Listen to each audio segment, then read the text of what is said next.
పరిశుద్ధ కొరింథీ పత్రికను ధ్యానించడం కొరకే మనము వచ్చి ఉన్నాము. గడిచిన వారములలో కొరింథీ పత్రికను ధ్యానిస్తూ ఉన్నాం. ఈ వారము 1 కొరింథీ 15-16 వచనాలతో ఈ పుస్తకాన్ని పూర్తి చేసుకోబోతున్నాం. ఈరోజు ఒకంత చాలా లోతులో నేను ప్రకటించబోతున్నాను. దాదాపు మీకు అనేక ప్రశ్నలు తలెత్తవచ్చు, కొన్ని ఆస్వాదించడానికి కష్టంగా ఉండవచ్చు.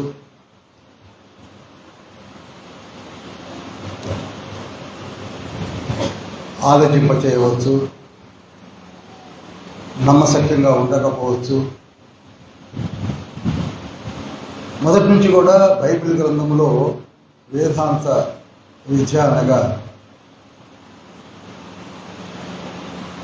కానానికల్ బైబిల్లో ప్రతి విషయం కూడా మర్మయుక్తంగానే ఉన్నది. అందుకేనేమో ఈ రోజులలో ప్రతిదీ కూడా ఒక సమస్యగా మిగిలిపోయి, ఒక ప్రశ్నార్థకంగా మిగిలిపోయింది. ప్రతి విషయం చాలా జాగ్రత్తగా ధ్యానించవలసినటువంటి విషయాలు ఉన్నాయి, నియమాలు ఉన్నాయి. బేసిక్ ఫండమెంటల్స్ అంటారు, పునాది అని తెలుగులో పిలుస్తూ ఉంటాం. వీటన్నిటిని జాగ్రత్తగా తెలుసుకోకపోతే కన్ఫ్యూజన్ స్టేజ్లో పడి ఇప్పటికే దాదాపు 5000 డినామినేషన్స్ వచ్చాయి, డాక్టరీన్స్ వచ్చాయి. అంత మాత్రమే కాక అనేకములైనటువంటి మనుషులకు వచ్చిన ఆలోచనలను అవి నిజమేనేమో అనుకుంటూ వాదులాడుకునే రోజులు కూడా వచ్చారు. ప్రతి విషయాన్ని అనేక మార్లు నేను బైబిల్ స్టడీలో చెప్తున్నాను. నీ ఎదురుగా ఒక లేఖనము నిలబడి ప్రశ్నిస్తున్నప్పుడు దాని గురించి ఆలోచించాలి. బ్లైండ్గా వెళ్ళిపోకూడదు, బ్లైండ్గా దానిని పట్టుకొని వేలాడకూడదు.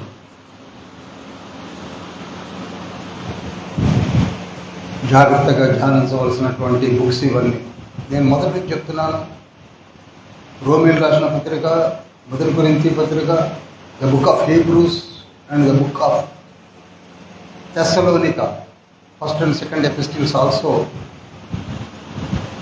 చాలా ప్రాముఖ్యమైనటువంటి పత్రికలు. బలాన్ని తగినవి కాదా అంటే అవి కూడా చాలా చాలా ప్రాముఖ్యమైనవి. వీటిలో అనేక విషయములను పరిశుద్ధాత్మలు మనతో మాట్లాడడానికి ప్రయత్నిస్తూ ఉన్నారు. యథావిధిగా మన కుడి చేతిలోని పరిశుద్ధ బైబిల్ గ్రంథాన్ని తీసుకుందాం. అలనాడు ప్రార్థించిన రీతిలో ఈనాడు కూడా మనం ప్రార్థిద్దాం. వాక్యమును యాకోబుకు తెలియచేసిన వాడని, వాక్యమును యాకోబుకు తెలియచేసిన వాడని, ఏ జనముకి లాగునా చేసి ఉన్న లేదని, దేవునికి స్తోత్రము గానము చేయుటయే మంచిది. మనమందరము స్తుతి గానము చేయుటయే మంచిది.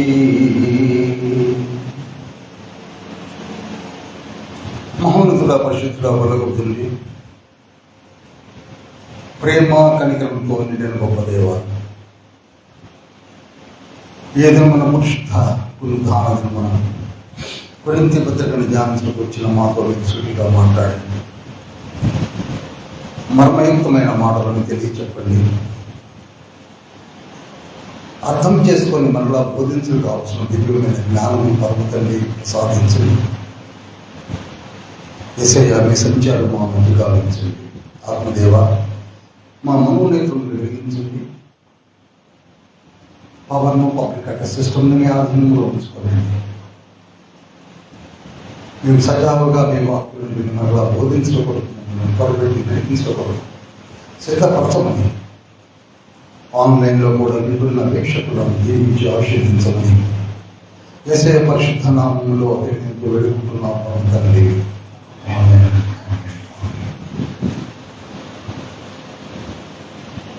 కొరింథీ పత్రిక 15వ అధ్యాయము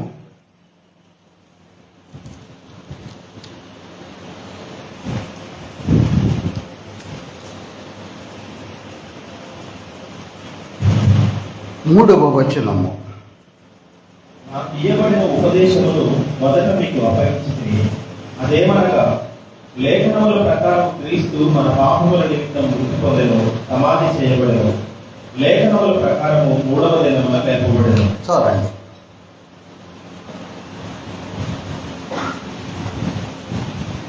ఇక్కడ నుంచి చాలా జాగ్రత్తగా వినండి.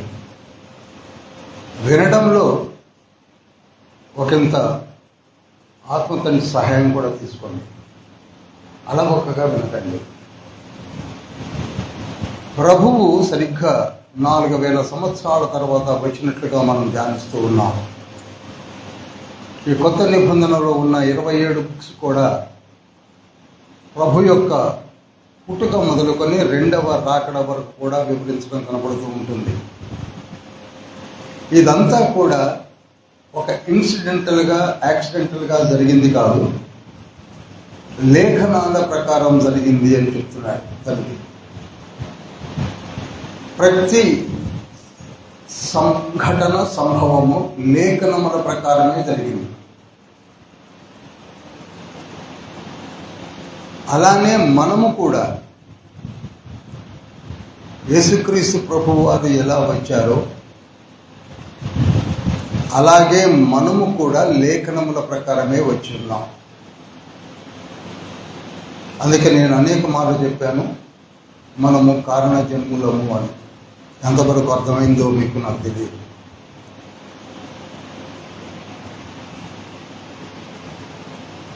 పుట్టుక, గిట్టుక లేక గిట్టుట, పునరుద్ధానము, ఈ 3 కూడా లేఖనముల ప్రకారమే జరుగుతూ ఉన్నాయి. వాటినే మనము స్థితులు అని వర్ణిస్తూ ఉంటాం. జనన స్థితి, మరణ స్థితి, పునరుద్ధాన స్థితి. ప్రతిదీ కూడా పరిశుద్ధ బైబిల్ గ్రంథములో లిఖించబడి ఉన్నాయి. ఇక్కడ యేసుక్రీస్తు ప్రభు వారు కూడా అదే విధంగా వచ్చాడు. అదేవిధంగా మన మధ్య 33.5 years జీవించి మరణించి పునరుద్ధానుడై మరలా తిరిగి వచ్చుటకు సిద్ధంగా ఉన్నాడు. ఈ విషయాన్నే పౌలు గారి ద్వారా పరిశుద్ధాత్మ తండ్రి స్పష్టంగా మాట్లాడుతున్నాడు. ఇప్పుడు మనకి జనన స్థితి ఎలా ఉందో యేసుక్రీస్తు ప్రభు వారు కూడా జనన స్థితిని అలాగే ఏర్పాటు చేసుకొని వచ్చారు. గడిచిన వారం కూడా చెప్పాను, మరలా చెప్తున్నాను. దానికి కావలసినటువంటి కొన్ని పాత్రలను కూడా తండ్రి ఏర్పాటు చేసుకున్నాడు. గర్భము దాల్చుట కొరకు మరియ తల్లిని, పెంచుట కొరకు యోసేపుని, పరిచర్య తాను జరిగించుట కొరకు ఏర్పరచుకున్న 12 మంది శిష్యులను, ఆయా ప్రాంతములను కూడా యెరూషలేము మొదలుకొని గలిలీ ప్రాంతము వరకు కూడా తండ్రి జీవించిన కాలమును కూడా ముందుగానే ఏర్పాటు చేసుకొని, మనకి బుక్ ఆఫ్ జెర్మియాలో ఉంటుంది, నజరేయుడు అను వాడు ఉండునట్లుగా ఆయన నజరేతులో ఉండవలసి ఉంది. చూశాక ఉండడంతో సహా కూడా ఒక వాక్యానుసారమే ఉండడము, జన్మించడము. యెషయా ప్రవక్త జననముల గురించి అంత స్పష్టంగా ముందుగానే క్రీస్తు పూర్వం 732లోనే కన్యక గర్భము దాల్చును, మనకు కుమారుడు అనుగ్రహించబడును, ఆయన భుజముల మీద రాజ్యభారం ఉండును. ఇవన్నీ యెషయా చెప్పినవి. ఆయనే మరణించును మన పాపముల నిమిత్తమై. యెషయా 53 4, 5, 6, 7. He was bruised for our iniquities అని ఉంటుంది. మన అతిక్రమముల నిమిత్తమై అతను బాధించబడ్డాడు. ప్రతిదీ కూడా ప్రవచనాలు. పునరుద్ధానం, రెండవ రాకడ, అన్నీ కూడా ముందుగానే. ఇవన్నీ చెప్తూ పోతే సమయం చాలా కనుక నేను ముందుకు పెడుతున్నాను. వీటన్నిటిని కూడా ప్రవచనాలు వచ్చాయి. కనుక మానవులకు 3 స్థితులు ఉంటాయి. 1 జనన స్థితి, 2 మరణ స్థితి, 3 పునరుద్ధాన స్థితి. వీటిని కూడా వివరించాడు. సరిగ్గా 4000 సంవత్సరాల వరకు ఒక సందిగ్ధత ప్రతి మానవులలో ఉన్నది. అదేమిటనగా చనిపోయిన వారి జీవితము ముగిసినట్లే, వారి లైఫ్ అంతటితో ఎండ్ అయిపోతుంది అని. కానీ మరణించిన తర్వాతనే మన జీవితాలు ఇంకా యుగ యుగములు జీవిస్తాయని చెప్పడానికి వచ్చాడు యేసుక్రీస్తు ప్రభువారు.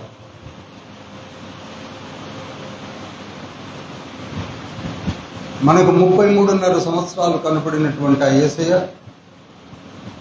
యూదా పత్రిక 1 అధ్యాయం ఉంటుంది, 25వ వచనంలో ఏమని ఉంటుందనగా ఆయన యుగ యుగములు జీవిస్తాడనుంది. ఎంత ఆశ్చర్యమో చూడండి. యుగ యుగములు జీవిస్తాడు. మన ముందు 33.5 సంవత్సరాలే కనపడ్డాడు.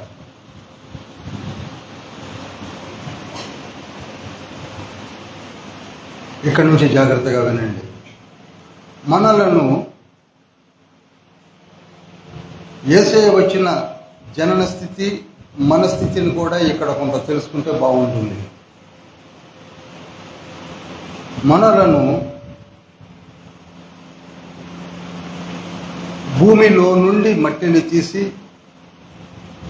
మానవులను నిర్మించెను అని ఆదికాండం 2వ అధ్యాయము 7వ వచనంలో కనపడుతుంది.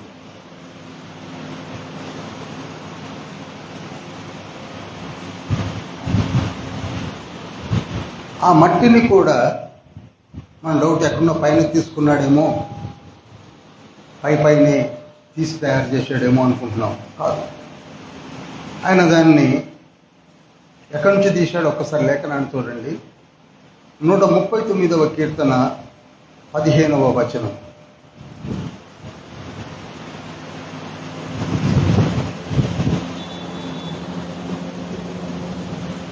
నేను రహస్యమందు పుట్టిన నాడు, భూమి యొక్క అగాధ స్థలములలో విచిత్రముగా నిర్మింపబడిన నాడు, నాకు కలిగిన ఎముకలలో నీకు మరుగై ఉండలేదు. చూడండి,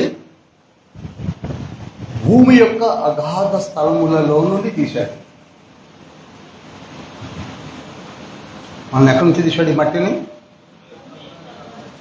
అందరూ చెప్పాలి. భూమి యొక్క అగాధ స్థలం నుండి, ఎక్కడ పైనుంచి తీసింది కాదు. భూమి యొక్క అగాధ స్థలం. బోర్డు మీద నేను కొంతసేపు అయినాక డయాగ్రామ్ చేస్తాను. అక్కడి నుంచి తీశాడు. తీసి విచిత్రంగా నిర్మించాడు. ఇవి మనకి అంత ఈజీగా ఒక పట్టాన అంతుపట్టవు. ఎంత విచిత్రంగా నిర్మించాడు అనేది యోబు గ్రంథము 10వ అధ్యాయము 8, 9, 10, 11 వచనాల్లో ఉంది. యోబు గ్రంథము 10వ అధ్యాయము 8, 9, 10, 11 వచనాలు. సరే, నీ హస్తములు నాకు అవయవ నిర్మాణం చేసి, చూడండి, నీ హస్తములు నాకు అవయవ నిర్మాణం చేసి నన్ను రూపించి ఉన్నను, రూపించి ఉన్నాను. నీవు నన్ను మింగివేయుచున్నావు. జిగటమల్లుగా ఉన్న నన్ను నీవు నిర్మించితివి. ఆ సంగతి జ్ఞాపకం చేసుకోను. నీవు నన్ను మరలా మన్నుగా చేయువా? ఒకడు పాలు పోసినట్లు నీవు నన్ను పోసితివి కదా. జుండు గడ్డ ఒకడు పేరబెట్టినట్లు నీవు నన్ను పేరబెట్టితివి కదా. చర్మముతోనూ మాంసముతోనూ నీవు నన్ను కప్పితివి. ఎముకలతోనూ వరములతోనూ నన్ను సంధించుకుని.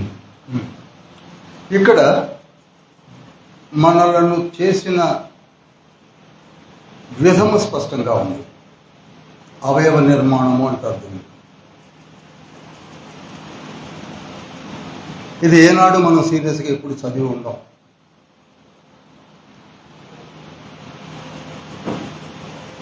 అవయవ నిర్మాణం ఎంత డ్యూ కేర్ తీసుకున్నాడో అక్కడ ఆ 4 వచనాల్లోనే లిఖింపు చేశాడు. ఈనాడు మనలను మనము ఒక్కసారి పరీక్షించుకొని ఆలోచించుకుంటే ఆశ్చర్యం కలగటం లేదు. అవయవ నిర్మాణం ఎంత జాగ్రత్తగా చేశాడు. మన ఎముకలు ఆయన తీసుకున్న డ్యూ కేర్. ఎముకలు 206 ఎముకలు ఉన్నాయి మనకి. 206 బోన్స్ ఆర్ దేర్. వాటి పైన మాంసమును, మస్కులర్ సిస్టమ్ని ఏర్పాటు చేశాడు. మాంసమును పొదిగారు. 2000 నరములను, నర్వస్ సిస్టాన్ని ఏర్పరిచాడు. తల నుంచి కాలు వరకు 2000. అందులోనే ఒక నిరంతరం ఆడే ఒక గుండెను, పంపు లాంటి దాన్ని ఏర్పాటు చేశాడు. Pumping system. ఒక గుండె, ఒక గుండె. మన శరీరంలో 5.6 litres of blood is there. 5.5 రఫ్గా రక్తం ఉంటుంది. 5.6. 2 లంగ్స్, 2 కిడ్నీలు, 1 లివర్, ఇంకా మనకు తెలియనివి చాలా, intestines, brain, ice, sensitive organs, ముక్కు, నోరు, పెదాలు, నాలుక, చెవులు, చేతి వేళ్ళు, ఇవన్నీ కూడా ఎంత కేర్ తీసుకున్నాడో అక్కడ కనపడుతుంది. ఎంత శ్రద్ధతో తయారు చేశాడో కనపడుతుంది. ఆ తర్వాత మన బ్రెయిన్కి, తలకు 20% of the blood will be pumped to the brain. Note చేసుకోండి, ఇవన్నీ మీరు చెప్పాలి. నేను అబ్జర్వ్ చేస్తున్నాను. గుర్తుంటుంది అనుకుంటున్నారు, ఏది గుర్తుండదు. చూడండి, ఈనాడు బ్రెయిన్ డెడ్ అయిందంటారు. దేనికంటే రక్త ప్రసరణ లేకపోతే డెడ్ అవుతుంది. నాకేం గుర్తుండట్లేదంటారు. రక్త ప్రసరణ సరిగ్గా లేకపోతే ఏది గుర్తుండదు. కాళ్ళు చేతులు తిమ్మిరెక్కుతున్నాయి అంటాం. రక్త ప్రసరణ ప్రాపర్గా లేకపోతే తిమ్మిరెక్కుతాయి. వీటన్నిటికీ కూడా ఒకే ఒక గుండె పంపింగ్ సిస్టమ్ ద్వారా ఎన్ని టన్నుల రక్తాన్ని నిరాటంకంగా సప్లై చేస్తుందో ఆలోచించండి. అందుకే 139వ కీర్తన 13వ వచనంలో, నీవు నన్ను కలగజేసిన విధము చూడగా నాకు ఆశ్చర్యము, భయము కలుగుతుంది అన్నాడు. ఎందుకు ఆశ్చర్యం కలుగుతుంది? చేసిన విధము. భయము దేనికి? ఇందులో ఏ ఒక్కటి ప్రాపర్గా పనిచేయకపోయినా మన పరిస్థితి టాప్లో అయిపోతుంటుంది. ఏ ఒక్కటి సరిగ్గా పనిచేయకపోయినా జాగ్రత్తగా ఆలోచించండి. ఏ ఒక్క చిన్న అమాంతరం జరిగినా నీ పరిస్థితి భయంకరంగా మారిపోతుంది. ఇంకోటి చెప్తున్నాను, ఎందుకు దేవుడు అగాధములో నుంచి మట్టిని తీశాడు అనగా, నీవు మరణించిన తర్వాత మరలా ఆ అగాధములోనే పెట్టబోతున్నాడు. హల్లెలూయా. చెప్పట్లు బట్టి మహిమపరచండి. ఎక్కడ పైన పెట్టట్లా, ఎక్కడి నుంచి అయితే తీశాడో అక్కడనే పెట్టబోతున్నాడు. అందుకే యోబు గ్రంథము 17వ అధ్యాయం 13వ వచనంలో ఉంటుంది, నేను పక్కంటూ పరుచుకుంటే అగాధం పాతాళములో నా పక్కన పరుచుకుంటున్నాను. అనగా ఎక్కడి నుంచి అయితే తీశాడో అక్కడికే వెళతాడు మానవుడు. మనకు ఆదికాండము 2వ అధ్యాయం 7వ వచనంలో తయారు చేసి నాసికారంధ్రములలో ఊపిరి ఊదిన స్థితినే చూస్తున్నాం. ఆ ఊపిరి ఊదిన తండ్రి నరుని జీవింప చేసిన తర్వాత ఈ భూమి పైన సర్వ అధికారిగా ఏర్పరిచి ఏలుబడి చేయమని చెప్పిన విధానాన్ని మనం ఆదికాండంలో చదివాం. అధికారి ఈ ఎర్త్లీ ప్లానెట్ పైన తనకి సర్వాధికారములను ఇచ్చాడు.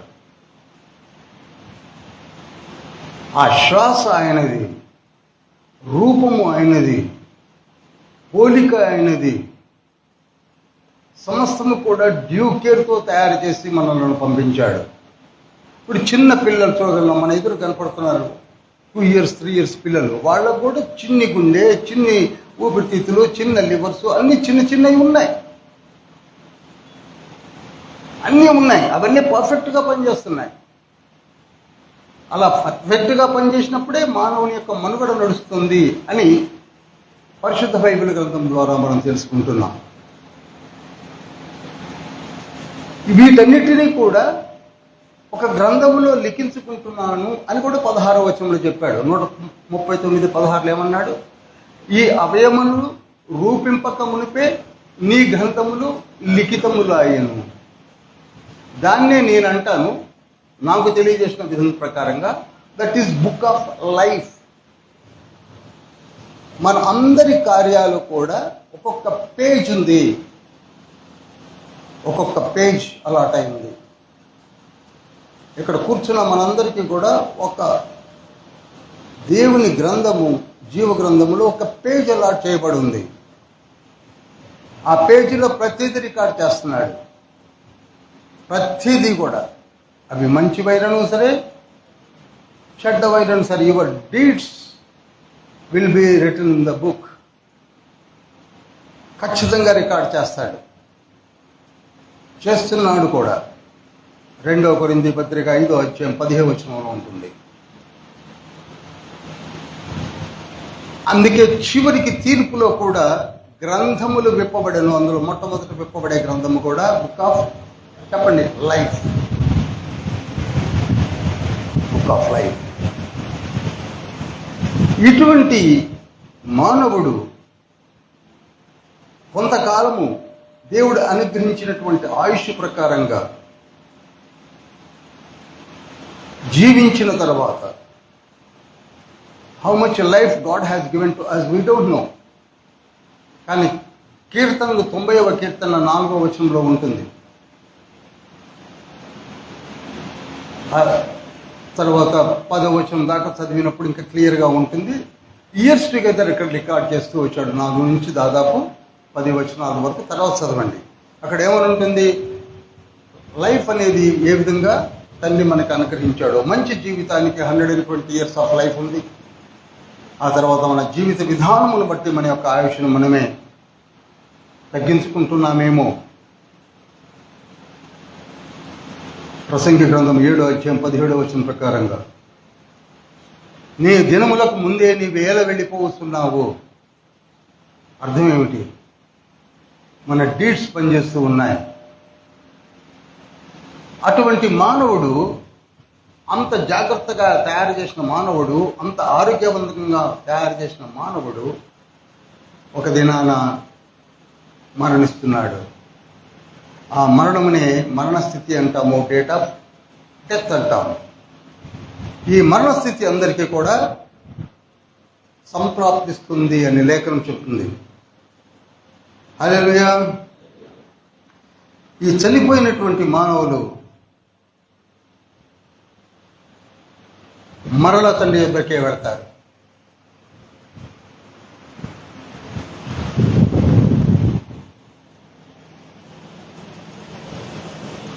ఇక్కడ జాగ్రత్తగా నోట్ చేసుకోండి.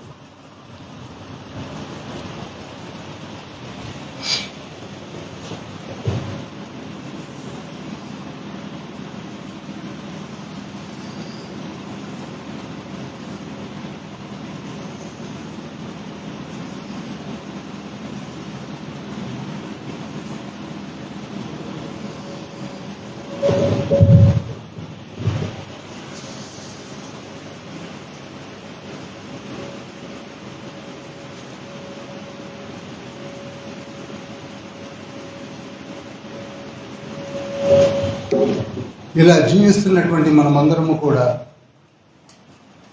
మరణిస్తాం.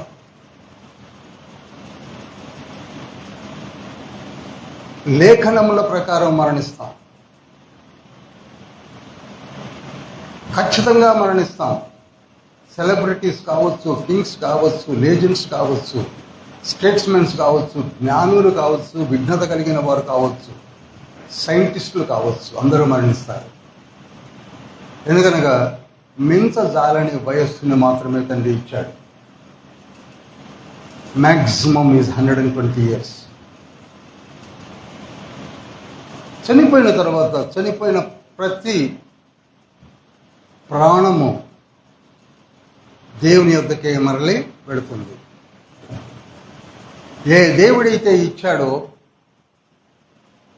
ఆ జీవమును ఆ దేవుని యొద్దకే మరలి పెడుతుంది. ప్రసంగి గ్రంథము 12:7 ఉంటుంది. మన్నైనది వెనుకట వల్లనే, ఏ మన్ను అయితే ఎక్కడి నుంచి అయితే తీసి తయారు చేశాడో అలానే ఆ మన్ను మంటిలో కలిసిపోతుంది. ప్రాణము ఇచ్చిన దేవుని దగ్గరికి వెళ్ళిపోతుంది. ఇది బేసిక్ ఫండమెంటల్ నియమము. ఖచ్చితంగా పెడుతుంది, ఖచ్చితంగా అక్కడికే పెడుతుంది. He is the only incharge to the source. There is no other person. ఇంకా ఎవరూ లేరు. సాతాను కొందరు ఉందని రకరకాలుగా చెప్పుకుంటారు. సాతానుడు కూడా ఆయన చేతిలోని పనివాడే. అనవసరంగా హెచ్చించుకుంటున్నాం, తెలియక తెలిసి ఎక్కువగా ఆలోచించి ఊహించి. సాతాను is having no power over human life. అలా వెళ్ళిపోయినటువంటి ఆ వ్యక్తి తన యొక్క జీవితము బుక్ ఆఫ్ లైఫ్లో జీవించిన విధముగా తన స్థితిగతులను ఎదిగిన తండ్రి ఈ 3 కంపార్ట్మెంట్స్లో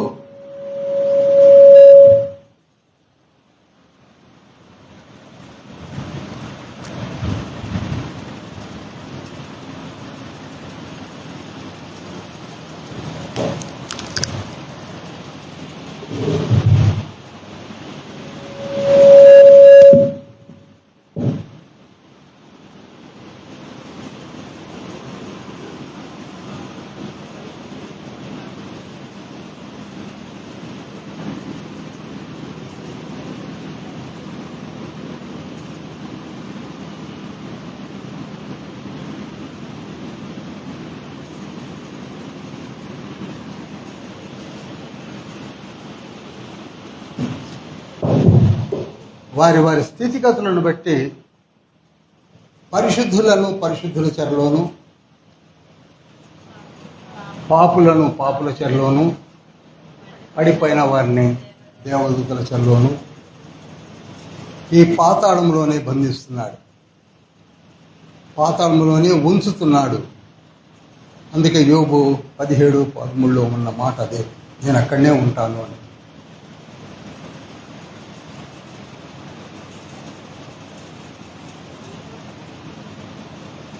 ఇందులో ఏమాత్రము కూడా ఇవి నియమాలు. ఇక మనకున్న ఆలోచనలతో పొందుపరుచుకొని ఏమన్నా ఉంటే మీరు నాకు ఫోన్ చేసి తెలుసుకోవచ్చు. ఈ పరిశుద్ధుల చెరలోకి, పాపుల చెరలోనికి, దేవదూతల చెరలోనికి తీసుకుని వెళ్ళి ప్రభువు దీనిని టెంపరవరీ ప్లేసెస్ అని చెప్పవచ్చు.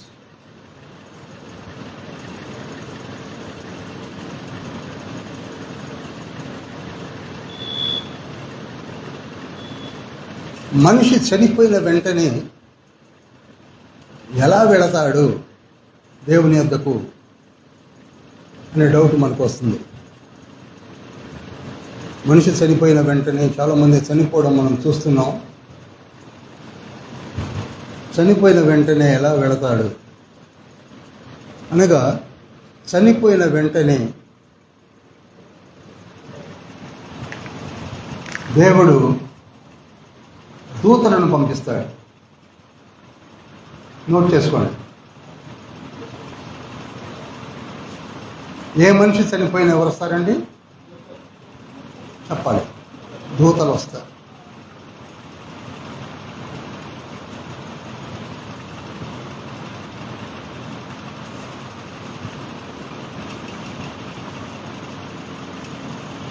చాలామందికి ఇది డౌట్. తండ్రి దూతలను ఏర్పాటు చేసుకున్నది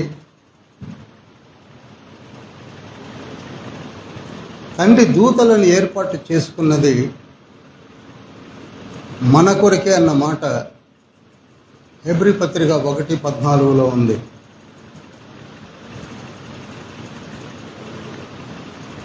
దూతలను మన కొరకు వాడుకుంటున్నాడు. కీర్తనలు 34వ కీర్తన 7వ వచనంలో కూడా ఉంటుంది. ఏ మనిషి చనిపోయినా, ఎలాంటి స్థితిలో ఉండి చనిపోయినా, ఆ ఆత్మను తీసుకొని వెళ్ళడానికి ఎవరు వస్తారు? చెప్పాలి. దూతలు వస్తారు. మనకు కనపట్లేదని, మనకు తెలియదని మనం ఏదో రకాలుగా అనుకోవాల్సిన అవసరం లేదు. స్పష్టముగా లూకాసు వార్త 16వ అధ్యాయంలో మీరు 19 నుంచి 30 వచనాల తర్వాత చదవండి.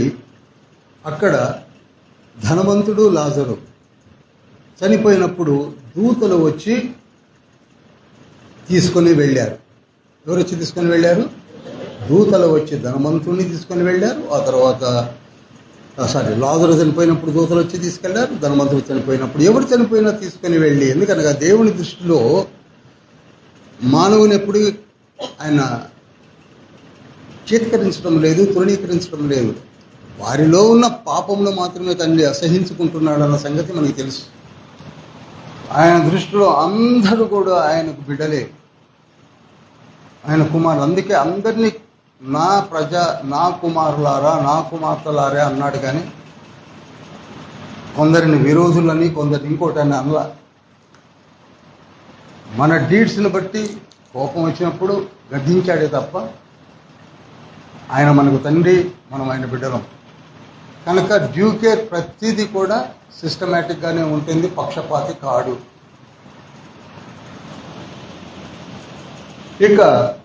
ఇక్కడ ఈ విధంగా ఏర్పాటు చేయడం మనకి పరిశుద్ధుల చేర, పాపుల చేర లూకాసు వార్త 16వ అధ్యాయము 19 నుంచి 30 వచనాలు చదివినప్పుడు అక్కడ క్లియర్గా కనపడుతూ ఉంటుంది. పరిశుద్ధుల చెరలో అబ్రహాము ఇంకా పరిశుద్ధులు ఉండడము, చివరికి లాజరు కూడా ఈ చెరలోనే కనపడడం, పాపుల చెరలోకి ధనవంతుడు వెళ్ళడం, వాళ్ళ సంవాదాన్ని కూడా అక్కడ తండ్రి లిఖింపజేశాడు. అక్కడ మనం కొంత కన్ఫ్యూజ్ అయ్యారు మనవాళ్ళు. ఏంటంటే ఇక్కడ ఉన్నటువంటి ధనవంతుడు నరకంలో ఉన్నాడని, ఇక్కడ ఉన్నటువంటి ఈ పరిశుద్ధులు ప్యారడైజ్లో, పరదేశంలో ఉన్నారని, ఈయన నరకంలో నుండి ఆ పరదేశంతో మాట్లాడుతున్నాడని చెప్పుకోవడం కూడా నేను విన్నాను.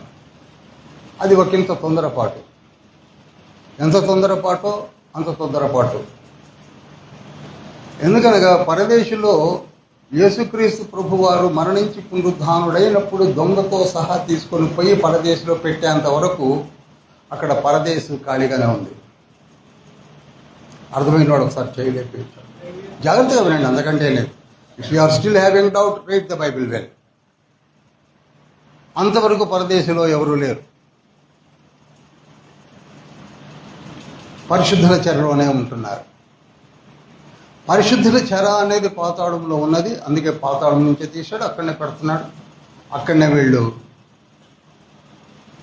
ప్రభువు మరలా పిలిచేంత వరకు ఉంటారు.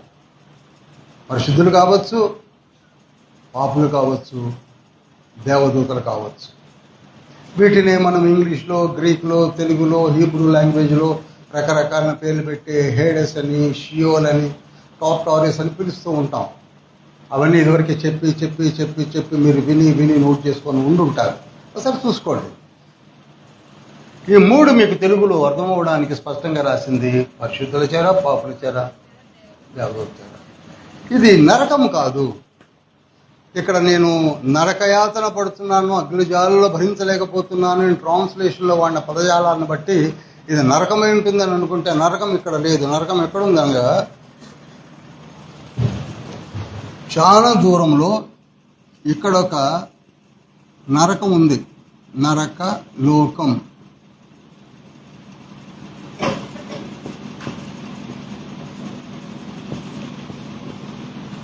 ఈ నరక లోకం కూడా ఇంకా ఇనాగరేట్ కాల. ఏమండి, నరక లోకం కూడా అర్థమవుతుందా? నరకలోకం కూడా ఇంకా ఇనాగరేషన్ జరగల. అది యాంటీ క్రైస్ట్తో జరగబోతుంది. ఇంకా యాంటీ క్రైస్టే రాలా. కనుక ఇప్పుడే ఈయనపోయి నరకంలో ఉన్నాడు అంటే ఇంత తొందరపాటు. జాగ్రత్తగా ఆలోచించండి. ఏం లేదు ఇందులో, తొందర ఏం లేదు. ఆయన తప్పు మనం రైటు, మనం తప్పు ఆడ రైటు అని పరపర బట్టలు చెప్పుకోవాల్సిన అవసరం ఏం లేదు. లేఖనమే చెప్తుంది. కనుక నరకం అనేది ఇంకా ఇనాగరేషన్ కాలేదు. అది ప్రకటన గ్రంథము 19:20 నరకం ఇనాగరేషన్ అవుతుంది. కనుక నరకం లేదు. ఇది భూలోకములోనే పాతాళములో ఉన్నటువంటి ఒక చెర, పరిశుద్ధులకు ఒక చెర, పడిపోయిన దేవదూతలకు ఒక చెర. ఈ పరిశుద్ధుల దేవదూతలను వారు చేసిన పాపములను బట్టి వీళ్ళొకప్పుడు పరిశుద్ధులే, కానీ పాపంలో పడిపోయినందుకు గాను వీళ్ళని ఈ బిలములో ఈ చెరలో ఉంచాడు అని యూదా పత్రిక 1వ అధ్యాయము 6, 7, 8 వచనాలు మీరు చదివినప్పుడు మీకు అర్థమవుతుంది. అదేవిధంగా 2వ పేతురు పత్రిక 2వ అధ్యాయము 4, 5 వచనాలు చదివినప్పుడు మీకు అర్థమవుతుంది. దేవదూతలను కూడా బంధించి ఉంచాడు. పాపము చేసిన దేవదూతలను. దీని మీద కూడా చాలా డిస్కషన్స్ ఉన్నాయి. అవి ఏ పాపాలు ఏమిటి, మొత్తానికి ఏ పాపమో మొత్తానికి అది పాపం చేసి బంధించడానికి యోగ్యత కలిగిన వాడిని బంధించి పారేశాడు. కనుక 3 కంపార్ట్మెంట్స్ భూమికి ఈ భూగోళంలోనే ఉంచాడు. ఆ తర్వాత ఫేస్డ్ మేనర్లో ఆయన లేవరెత్తబోతున్నాడు. ఫేస్డ్ మేనర్ అనగా వారి వారి వరసలోనే అని ఇప్పుడు మనం ధ్యానించబోతున్నాం. 1 కొరింథీ పత్రిక 15వ అధ్యాయం ఒకసారి 21వ వచనం చదువుతారా?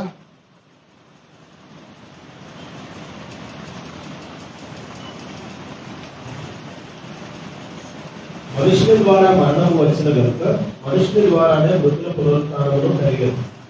ఆదామునందు అందరూ ఎలా మృతి పొందుతున్నారు, అలాగనే క్రీస్తునందు అందరూ బ్రతికింపబడదు. అది ప్రతి వాడును తమ తమ వరుసలోని. మనకు ఒక నియమం ఉంది, ఒక ఆర్డర్ ఉంది. తొందరపాటు ఏం లేదు. అందరం కుప్పగా లేచి వెళ్ళిపోతాము, అందరం లెగుస్తాం, అందరినీ లేవనెత్తాడు. ఒక వరస ఉందని క్లియర్ చెప్తున్నాడు. నేను ఎప్పుడు మీకు చెప్తాను, ప్రతి మాటలో చాలా భావగర్భితమైనటువంటి మాటలు ఇమిడి ఉన్నాయి. తొందరపాటు అక్కరలేదు. ప్రతి దానికి ఫేస్డ్ మేనర్ ఉంది, నియమము ఉంది. తొందరపడిపోయి అంతా వెళ్ళిపోయి ఎక్కడో ఎక్యుమిలేట్ అయిపోతారు. కుప్ప పరదేశంలో ఉంటారు, కుప్ప పరలోకంలో ఉంటారు, కుప్ప దేవదూత లోకంలో ఉంటారు. నో, అలా ఉండే పరిస్థితే లేదు. ఎఫ్సి పత్రికలో ఇంకా మనం ధ్యానించబోతున్నాం కనుక దీన్ని ఎక్కువగా నేను ఇక్కడ సమయాన్ని తీసుకోను. మీకు అర్థం అవ్వాల్సింది ఏమిటంటే, భూమి పైన తండ్రి ఏర్పాటు చేస్తున్న క్రియలు ఇవి. భూమి పైనని, భూమికి అనుసంధానమైనటువంటి ఈ భాగములోనే తండ్రి జరిగిస్తున్నాడు. ఎక్కడో ఉన్న నరకలోకాన్ని అప్పుడే గుంజుకొచ్చేసి అందులో కొందరున్నారు, ఇందులో కొందరున్నారని ఎందుకంత తొందరపాటు? జాగ్రత్తగా ఆలోచించండి. నరకం అనేది ఇంకేనా ఆపరేట్ కాలేదు. ఇది బాగా గుర్తుంచుకోండి. ఇప్పుడు యేసుక్రీస్తు ప్రభు వారు కూడా, ఇక ఎంతకంటే ఎక్కువగా నేను ఈ విషయంలో మీకు వివరించాల్సిన అవసరం లేదనుకొని సబ్జెక్టులో పెడుతున్నాను. ఆయన జన్మించాడు, సువార్తను ప్రకటించాడు, మన కొరకే రక్తాన్ని చిందించాడు, సిలువలో వ్రేలాడి మరణించి 3వ దినమున పునరుద్ధానుడయ్యాడు. ఇవి పౌలు గారి ద్వారా పరిశుద్ధాత్ముడు లిఖింపజేసిన 3వ వచనం. దీనినే సువార్త అన్నాడు 1-2 వచనాల్లో, 15 అధ్యాయం 1-2 వచనాల్లో. ఈ సువార్తను మేము ప్రకటించాము, మీరు కూడా నమ్మారు. ఇక్కడ అవసరం లేకపోయినా కొంచెం ఒక మాట చెప్పి నేను ముందుకు వెళ్తాను. మీలో చాలామందికి డౌట్స్ ఉన్న సంగతి నాకు తెలుసు.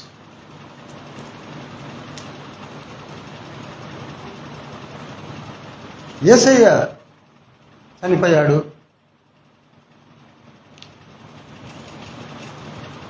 ఆయన రక్తము ద్వారానే మనకు రక్షణ కలిగింది అని మనమందరము కూడా సువార్తను ప్రకటిస్తూ ఉన్నాం. ఆయన రక్తము ద్వారానే మనకు రక్షణ కలిగింది. ఇక్కడ చాలా క్వశ్చన్స్ ఉన్నాయి. ఆయన రక్తానికి అంత పవర్ ఎక్కడి నుంచి వచ్చింది? నంబర్ 1, ఆయన రక్తము మనలాంటి రక్తము కాదా? నంబర్ 2, ఆ రక్తము వలన పాపక్షమాపణ ఎలా జరిగింది? ఇవి ప్రశ్నలు అందరికీ ఉన్నాయి కదా. మనం అందరం కూడా ఏమని చెప్తున్నాం? నేను మారు మనసు పొందానండి, నా పైన యేసయ్య ఒక రక్తపు చుక్కను వేసాడండి అని చెప్పుకుంటున్నాం కదా. సరే, మొట్టమొదటి 2 చెప్పడానికి సమయం చాలకపోవచ్చు, కానీ ఆ రక్తపు చుక్క నీ మీద పడ్డప్పుడు జరిగిన సంభవం ఏమిటనగా, నీవు అంతవరకు చేసిన పాపములన్నిటినీ తీసివేశాడు. హల్లెలూయా. ఇది మనం నమ్మం.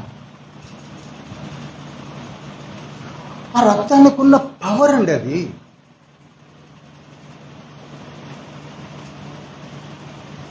రక్తపు చుక్క ఎప్పుడైతే నీ మీద పడ్డదో ఆ రక్తానికి ఉన్న పవర్ ఏంటనుకుంటున్నారు? చెప్పరు? పాపాన్ని తీసివేసేస్తాడు. ఇది సీరియస్గా మనం ఆలోచించడం లేదు. మారు మనసు పొందామని చెప్పుకుంటూ ఈ విషయాన్ని మాత్రం సీరియస్గా ఎప్పుడు ఆలోచిస్తున్నాం? డిబేట్లు పెట్టుకుంటున్నామే కానీ ఆ రక్తానికి ఉన్నటువంటి పవర్ ఏమిటంటే, ఆ నియమం ఏమిటంటే పాపాలన్నిటినీ తీసేస్తాడు. తీసేసి నూతన జీవాన్ని ఇస్తాడు. నూతన జీవం నిచ్చువాడు ఆయనే. యేసయ్యను గురించి మనం సరిగ్గా తెలుసుకోవాలంటే మళ్ళీ ఒక క్లాస్ ఎప్పుడన్నా మనం రిట్రీట్ క్లాస్ పెట్టుకోవాలి. ఇంతవరకు నేను చెప్పినది 3rd డైమెన్షన్ చెప్పాను, 4th డైమెన్షన్లో చెప్తాను ఎప్పుడైనా. ఆయనలో ఒక రక్తం ఉన్నది. ఆ రక్తము ఎంత పవర్ఫుల్ అంటే మాటలతో చెప్పలేదు. మాటలతో ఎందుకు చెప్పలేమంటే ఎంత పవర్ఫుల్లో పేతురే రాశాడు కదా. 1 పేతురు పత్రిక 1వ అధ్యాయము 18-19 వచనాల్లో ఏమన్నాడు? పితృపారంపర్యమైన మీ వ్యర్థ ప్రవర్తనలు విడిచిపెట్టినట్లుగా వెండి బంగారముల వంటి క్షయ వస్తువుల చేత మీరు విమోచింపబడలేదు, కానీ అమూల్యమైన రక్తము చేత, అనగా నిర్దోషమును నిష్కలంకమునకు గొర్రె పిల్ల వంటి క్రీస్తు రక్తము చేత. అవుదాం, వీటిని మనం ఫ్లోలో వెళ్ళిపోతున్నాం కదా. మనం ఎప్పుడు చదివినా నేను అలా చదివేవాడిని ఒక ఫ్లోలో. మళ్ళీ ఒక్క మారు స్లోగా చదువుతారా పాస్టర్? అమూల్యమైన రక్తము చూడండి, అమూల్యమైన ఎలా అయిద్దండి? అమూల్యము వినండి, జాగ్రత్తగా వినండి ప్లీజ్. ఎలా అమూల్యం అయిద్దండి ఆ రక్తము? ఆ రక్తములో ఉన్న స్పెషాలిటీ ఏమిటండి? వెల కట్టలేని, మూల్యము కట్టలేని అమూల్యమైన రక్తం ఎలా అయిందండి? అమూల్యమైన రక్తము అనగా అగుదాం. ఎలా నిర్దోషమైందండి? మనం ఎంతసేపు డిబేట్ ఏమని పెడుతున్నామండి? ఆయన కూడా మానవుడిగా వచ్చాడు కనుక ఆయనకు మానవుల్లో ఏమి లేవా, ఆయన ఆలోచించలేదా, మనలాగా జీవించలేదా, అది లేదా ఇది లేదా అన్నప్పుడు నిర్దోషం ఎలా అవుతుంది? అసలు దోషమే ఆపాదించడానికి వీళ్ళని రక్తం ఎలా అవుతుంది? అనగా మన నియమం వేరు, ఆయన నియమం వేరు. ఇది ఒక పెద్ద సపరేట్ సబ్జెక్ట్. అందుకని చెప్తున్నాను, 3rd డైమెన్షన్ 4th డైమెన్షన్ చాలా వేరుగా ఉంది. మనం ఎక్కడున్నామో మనకి తెలుస్తుంది. అంత శ్రద్ధ ఎందుకు తీసుకోవాల్సి వచ్చింది? అమూల్యమైన చదవండి.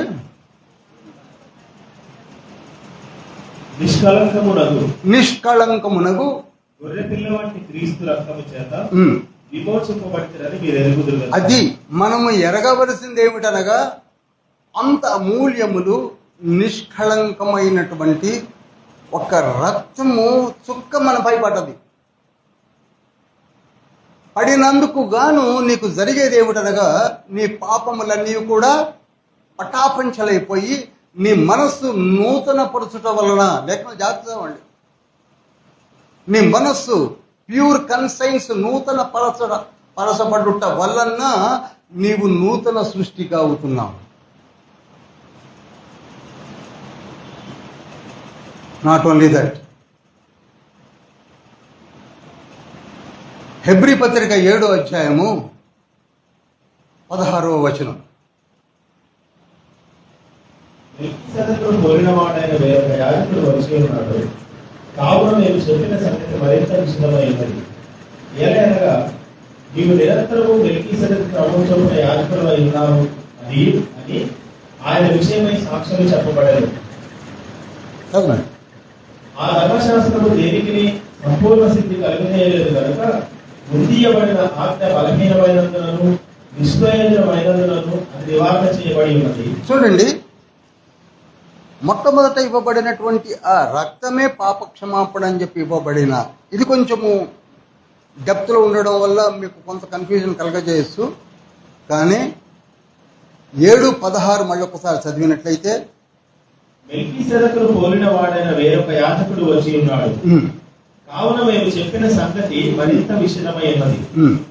ఎలాగనగా నీవు నిరంతరము మెల్కీసెదెకు క్రమం చొప్పున యాజకుడు అయి ఉన్నావు అని ఆయన విషయమై సాక్ష్యం చెప్పబడింది. అది ఆయన విషయమై మనకు ఒక సాక్ష్యం వస్తుంది. అదేమిటనగా, ఆయన మనలను యాజకుడుగా ఉండి రక్షించుకొని పాపములన్నిటినీ తీసివేసి, జాగ్రత్తగా వినండి, ఇవి అర్థం కాకపోతే మనుగడే వేస్ట్, మన మారు మనసు జీవితం వేస్ట్, బైబిల్ స్టడీస్ వేస్ట్. నేను చెప్పబోయే ఈ సబ్జెక్ట్ అంతా కూడా కొంచెం డెప్త్లో చెప్తున్నాను.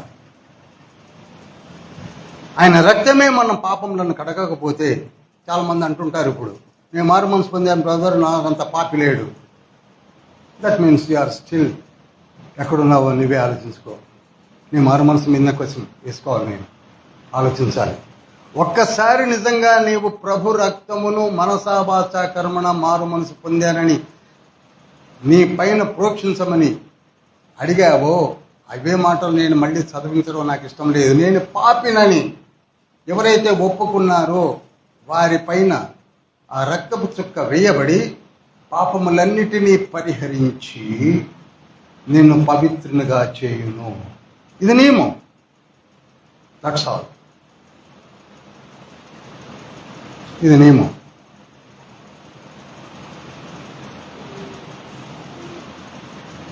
ఇది నియమం. లేదంటే నేను ఇంకా పాపంలోనే ఉన్నాను అని పాత పనులే నడుస్తున్నాయి అంటే ఆలోచించాల్సింది ఏంటంటే, నీ పైన యేసయ్య రక్తము లేదు, నీ పాపక్షమాపణ లేదు, మారు మనసు లేదు. మళ్ళీ ఎప్పుడైనా చెప్తాను నేను వీటి విషయాలు. అప్పుడు మనం యేసయ్యను అబద్ధికుడిగా చేస్తున్నాం. ఈ అమూల్యమైన రక్తము, నిర్దోషమైన రక్తము, ఈ వెలగల రక్తము, ఇదంతా ఒక అభూతములాగా ఆలోచిస్తున్నాం. ఆయన జన్మ నుండే ఆలోచించవలసిన విషయాలని తప్పుగా ఆలోచించడం వలన వచ్చినటువంటి ప్రాబ్లమ్స్ ఇవన్నీ. ఆయన రక్తము దేవుని రక్తము అని మనం ఎన్నోసార్లు చదివాం. మరి దాన్ని ఏమనుకున్నామో ఏమో నాకు తెలియదు. అపొస్తలుల కార్యములు 20:28 ఉంది కదా, ఆ దేవుడే తన స్వరక్తం ఇచ్చి సంపాదించిన సంఘము. మనల్ని ఎవరు సంపాదించుకున్నారట? దేవుడే. దేవుడెవరు? యేసయ్యే. సంపాదించుకున్నాడు. ఇప్పుడు నేను మిమ్మల్ని ఒక ప్రశ్న వేస్తున్నాను.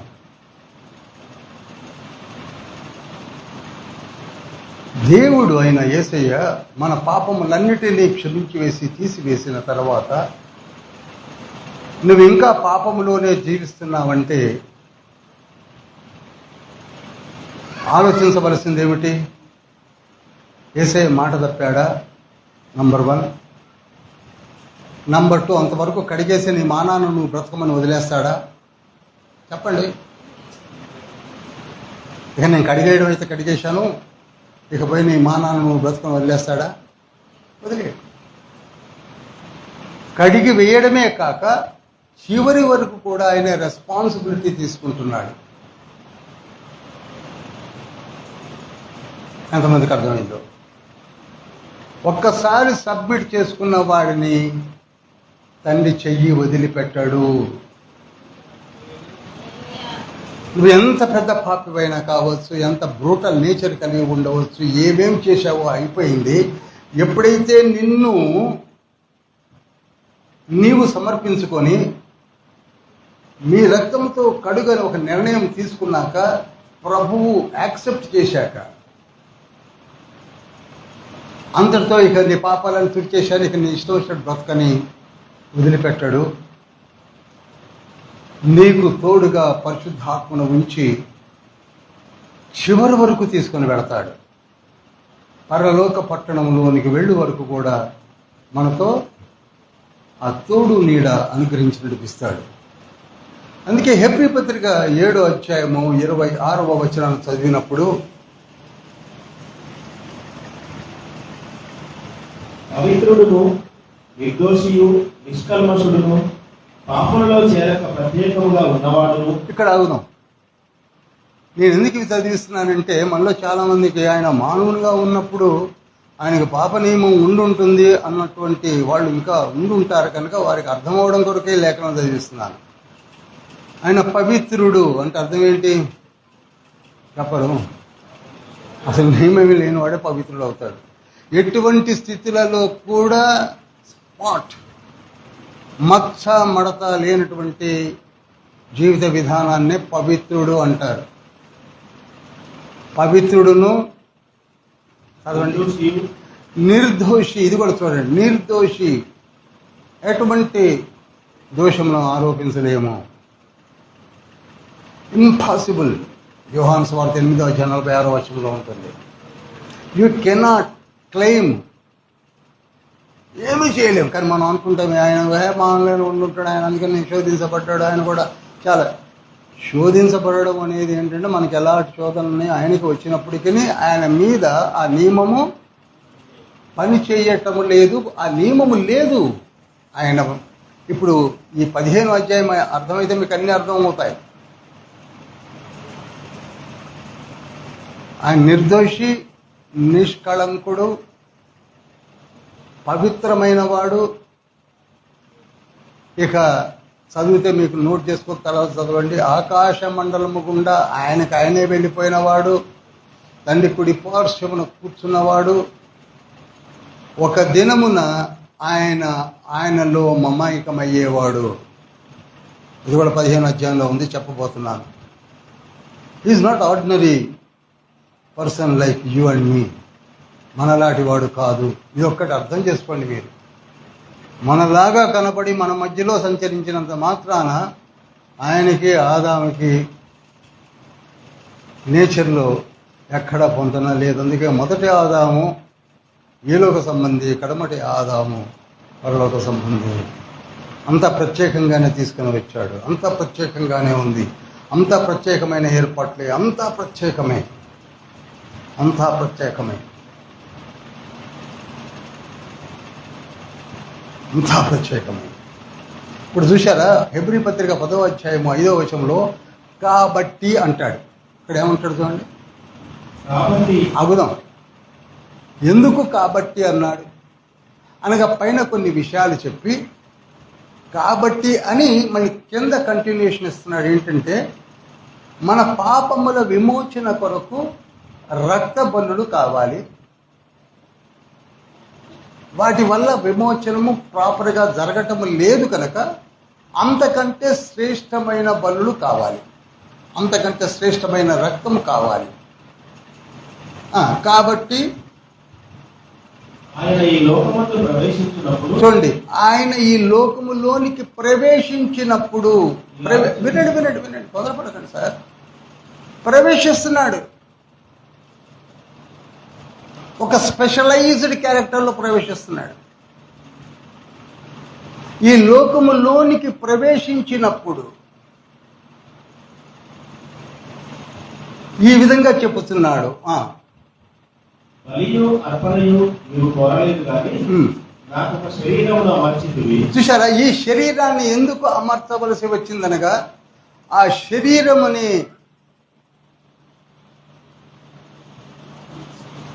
ఆకారములో ఒక రక్తముతో సహా పెట్టవలసి వస్తుంది. ఆ శరీరములో రక్తం ఉంటుంది కనుక ఇప్పుడు నాకొక శరీరమును అమర్చితివి, ఆ శరీరములో రక్తాన్ని కూడా దేవుడే అమర్చాడు.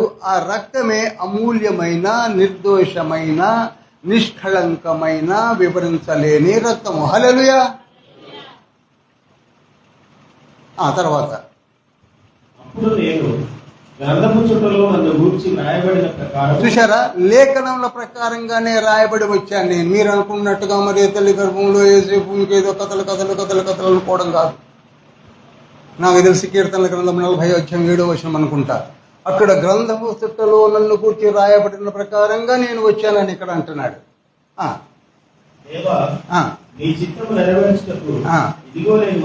అది దేవా నీ చిత్తము నెరవేర్చుటకు నేను వచ్చి ఉన్నాను అంటున్నాడు. అంటే దేవుడు ఒక చిత్తాన్ని, ఒక ప్రణాళికను ఏర్పరచుకున్న త్రిత్వమైన తండ్రి ఒక శరీరమును ధరించి ఆయన వచ్చి ఆయన కార్యములు జరిగించుట కొరకు ఒక బృహత్తరమైన ప్రణాళికను ఏర్పాటు చేసుకుని వచ్చాడు.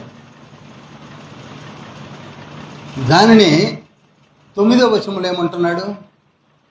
ఆయన నీ చిత్తము నెరవేర్చుటకు ఇదిగో నేను వచ్చి ఉన్నానని చెబుతున్నాడు.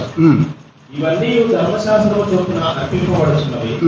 ఆ రెండవ దానిని స్థిరపరచుటకు, చూసారా, రెండవ దానిని స్థిరపరచుటకు మొదటి దానిని కొట్టివేయించున్నాడు. అది రెండవ దానిని స్థిరపరచడానికనగా అమూల్యమైన, నిర్దోషమైన, నిష్కళంకమైన రక్తాన్ని మన పైన ప్రోక్షించి ఆ మొట్టమొదటి దాని నుంచి కొంత అప్గ్రేడ్ చేసి ప్రభువు సరిగ్గా 4000 సంవత్సరాలు గడిచిన తర్వాత ఈ భూమి పైన ఒక వినూత్నమైన పద్ధతి అయిన రక్షణను ఇంట్రొడ్యూస్ చేశాడు. ఇప్పుడు ఈ రక్షణను మనం నిర్లక్ష్యం చేస్తున్నాం. ఇంత గొప్ప రక్షణ నిర్లక్ష్యము చేస్తున్నాము అన్నాడు హెబ్రీ పత్రిక 2:3 ఒక కార్యార్థమై వచ్చినటువంటి యేసయ్య చేసినటువంటి ఇంత గొప్ప ప్రణాళిక నిర్లక్ష్యం చేస్తున్నాం. ఇప్పటికీ పట్టించుకోవడం లేదు.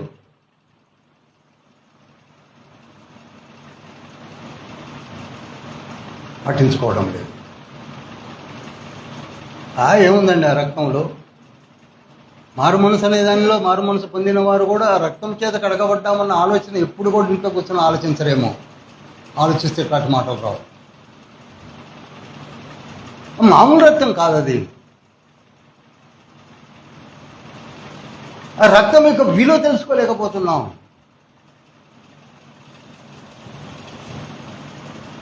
ఎట్టి పరిస్థితులలో దిగజారనివ్వదు ఆ రక్తము. నేను చెప్తున్నాను 90% వరకు.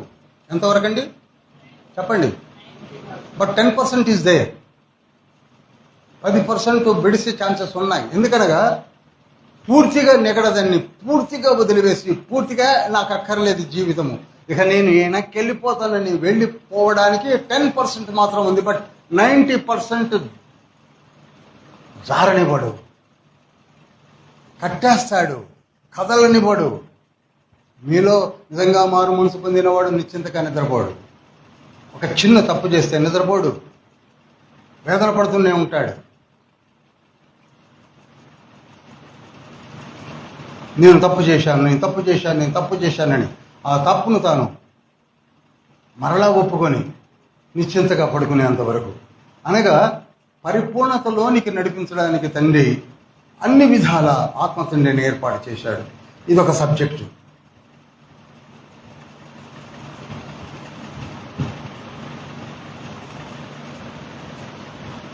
రక్షణ పొందిన తర్వాత పాపం చేస్తాడు, పాపి అనుకుంటూ కూర్చునే వాళ్ళు ఆలోచించాల్సింది ఏంటంటే వాళ్ళు పాపులైన పక్షంలో ఇదంతా ఎందుకండి, ఎందుకింత టైం వేస్ట్? గుడ్ ఫ్రైడేలు ఎందుకు, ఈస్టర్లు ఎందుకు, పాటలు ఎందుకు, బైబిల్ ఎందుకు, చదవడం ఎందుకు? ఆయన మనలాగానే పుట్టి మనలాగానే పెరిగి మనలాగానే ఉంటే స్పెషలైజ్డ్ క్యారెక్టర్ ఎలా అవుతాడు?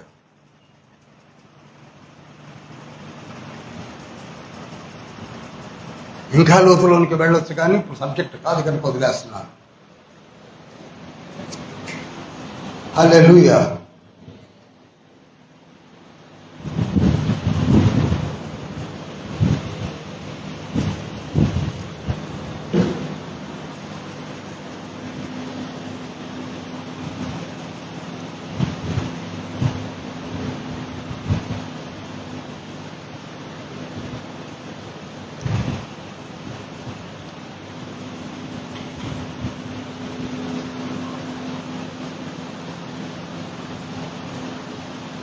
జనన స్థితిని తెలుసుకున్నాము, మరణ స్థితిని కూడా తెలుసుకున్నాము. ఈ మరణ స్థితిలో కూడా మనకి చాలా డౌట్స్ ఉన్నాయి. డౌట్స్ అంటే చెప్పుకోవడం కూడా మీరు వినే ఉంటారు. మరణించిన వారికి శరీరం ఉండదని,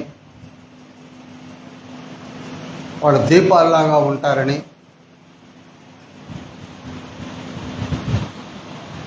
రకరకాలైనటువంటి ఊహలోకి వెళ్ళిపోయారు. ఆ దీపాలు లాంటి వాటన్నిటినీ ఆయన ఎక్కడో పెడతాడని, కొందరు పరదేశని, కొందరు పరలోకమని, మరి కొందరు ఏవేవో చెప్పుకున్నారు.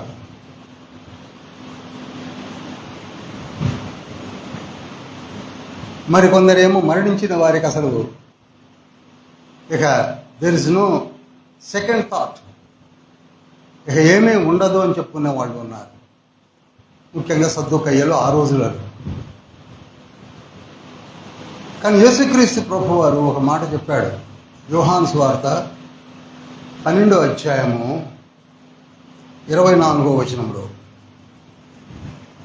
గోధుమ గింజ భూమిలో పడి చావకుండిన ఎడల అది ఒంటిగానే ఎదురు, అది చచ్చిన ఎడల విస్తారంగా ఫలించును. అది ఒక గింజ, ఒక మొక్క చచ్చిపోతే నూతన రూపమును తీసుకొని విస్తారముగా ఫలిస్తుంది అని చెప్పాడు. ఎవరు చెప్పారన్నమాట? యేసయ్య చెప్పాడు. అంటే విత్తనాలకు, మొక్కలకు ప్రాణం ఉందని చెప్పింది మన ఇండియన్ సైంటిస్ట్ అయిన జగదీష్ చంద్రబోస్ కాదు, యేసయ్య చెప్పాడు. అప్పుడే చెప్పాడు. చూశారా? పరిశుద్ధ బైబిల్ గ్రంథంలో మొక్కలకు ప్రాణం ఉందని మొట్టమొదటిగా క్రీస్తు పూర్వం చెప్పినటువంటి ఒక జ్ఞాని కలడు. అతని పేరే కింగ్ సాల్మన్.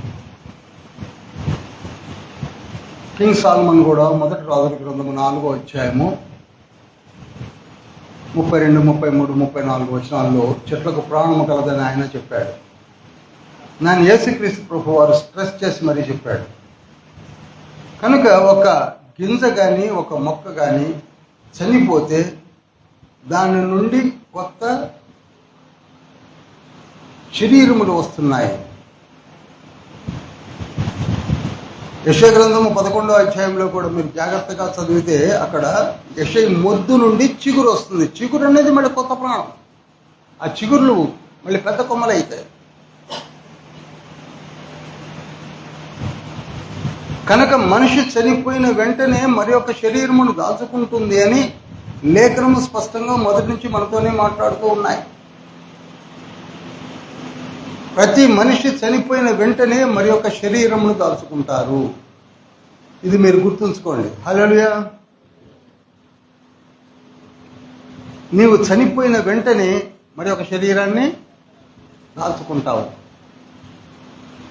దాల్చుకున్నాడు కనుకనే ఆ లాజరు నీతిమంతుల చెరలో ఉన్నాడు, ధనవంతుడు పాపుల చెరలో ఉన్నాడు. అతనికి శరీరం ఉంటుందా అని ప్రశ్నించే మనము వెంటనే టకీమని సమాధానం చెప్పాల్సింది ఏంటి? ఆయనకి శరీరము ఉందా లేదా చెప్పండి. ఉంది. ఒక శరీరం ఉండడమే కాదు, ఆయన భూమిపైన గడిపిన స్మృతులన్నీ పనిచేస్తున్నాయి. ఆయనకి ఎంతమంది అన్నదమ్ములు ఉన్నారు? ఆ అన్నదమ్ములలో మరి మారు మనసు పొందని వాళ్ళు ఎంతమంది ఉన్నారు? ఇప్పుడు తను ఎక్కడున్నాడు? తన పరిస్థితి ఎలా ఉంది? ఆ ఎదురుకున్న లాజర్ ఎలా ఉన్నాడు? లాజర్ పరిస్థితి ఎలా ఉంది? ఇవన్నీ కూడా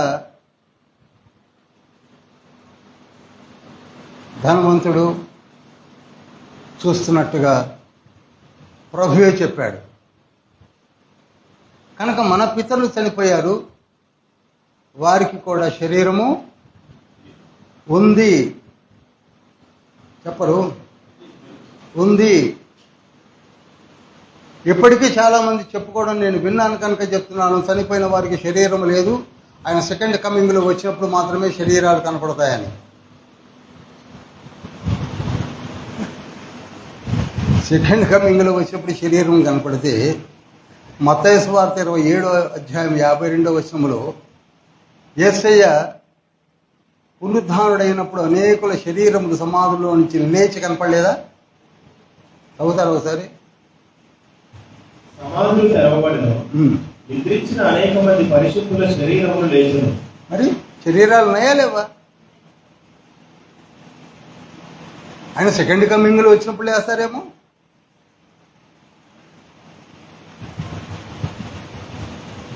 సరిగ్గా చదివితే ప్రతి లేఖనానికి ఆధారం ఉన్నది. శరీరాలు ఉన్నాయి.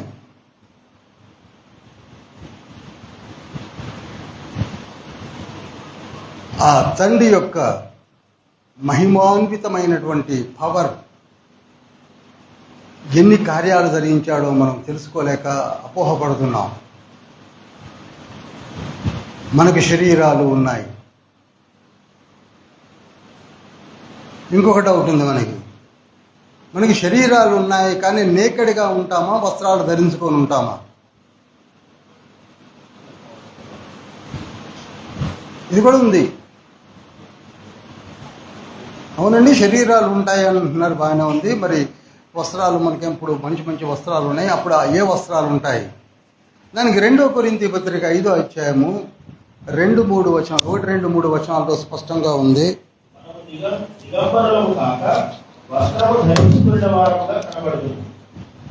చూడండి, దిగంబరులము కాక వస్త్రములు ధరించుకున్న వారిగా కనపడతాం.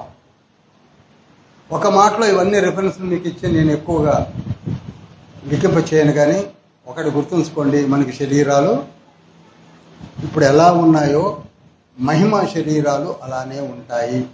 ఇదే మాటను మీరు మళ్ళీ 1 కొరింథీ పత్రిక 15వ అధ్యాయం అంతా చదవండి. మరీ ముఖ్యంగా 41 నుండి 51 వరకు చదవండి. ఇంటి దగ్గర ఎక్కడి నుంచి ఎక్కడి దాకా 41 to 51. మనకి శరీరం ఎలా ఉన్నదో మహిమా శరీరం కూడా అలానే ఉన్నది. అలానే ఉంటుంది కనుకనే గుర్తించగలుగుతాం కూడా, గుర్తించేట్టుగా కూడా ఉంటుందని కూడా తండ్రి లిఖింపజేశాడు కదా. ఏమండి, అబ్రహాం, ఇసాకు, యాకోబులు దేవుడైన యేసుక్రీస్తు ప్రభువారు మనలను చూపించినప్పుడు మనం గుర్తుపడతాం వాళ్ళని, వాళ్ళు మనల్ని గుర్తుపడతారు.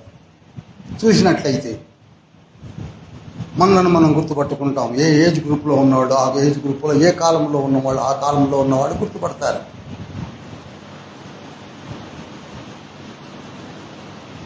ప్రకటన గ్రంథము 6వ అధ్యాయము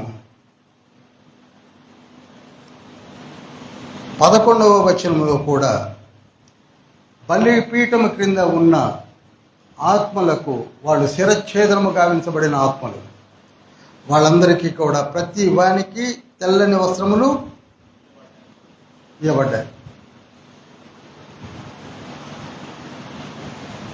తెల్లని వస్త్రాలు ఇవ్వబడతాయి.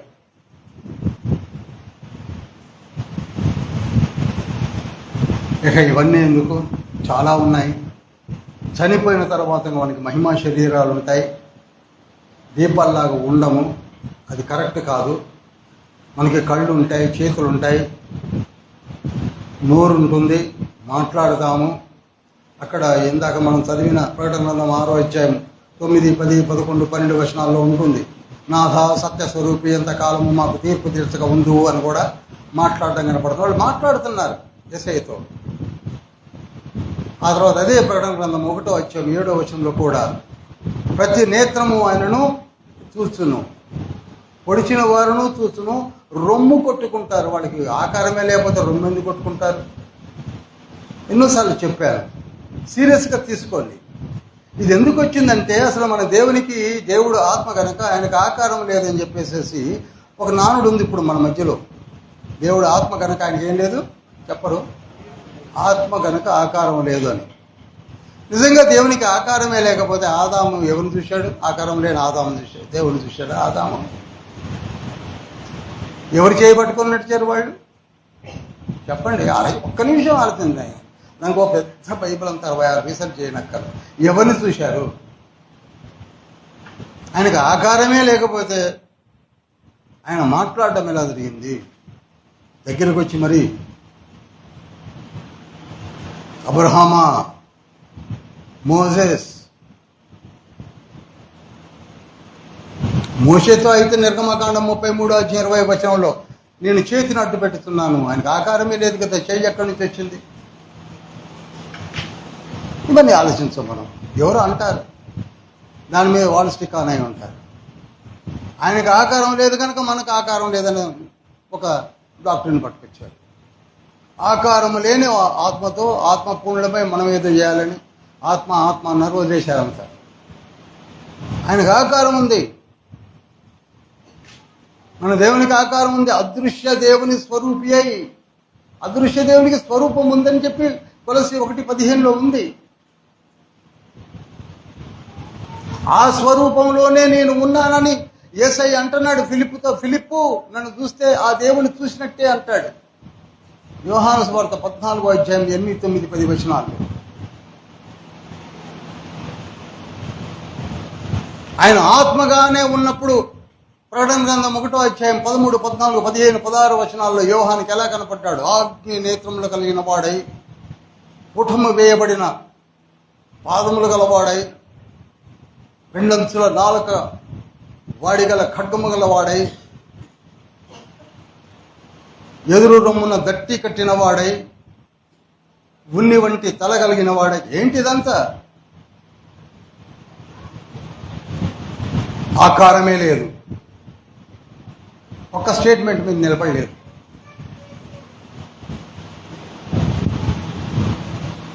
ఆకారం లేని వారికి అడ్రస్ ఉండదు, కానీ ఆయనకు అడ్రస్ ఉన్నది.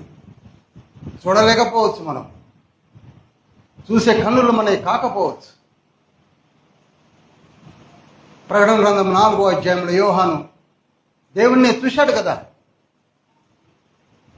11 వచనాలు కేటాయించాడు కదా. మరకతము పోలి ప్రకాశించుతున్న ఇంద్రధనుస్సును పోలి.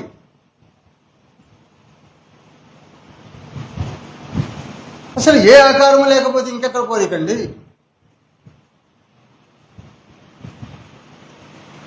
మన దేవునికి ఆకారం ఉన్నది. హల్లెలూయా. ఆ ఆకారములోనే కనపడుతున్నారు త్రిత్వమైన తండ్రులు. ఆయా సమయములలో ఆయా కాలములలో వారు ట్రీ యూనిటీ కలిగినటువంటి తండ్రి విడిపోయి కనపడుతున్నారు. ఆకారమే లేకపోతే అబ్రహాముకు మమ్రే యొక్క సింధూర వనములో ఏ ఆకారంలో కనపడ్డాడు? ఆకారం లేనివాడు ఇంకే ఆకారం తలుచుకున్నాడు.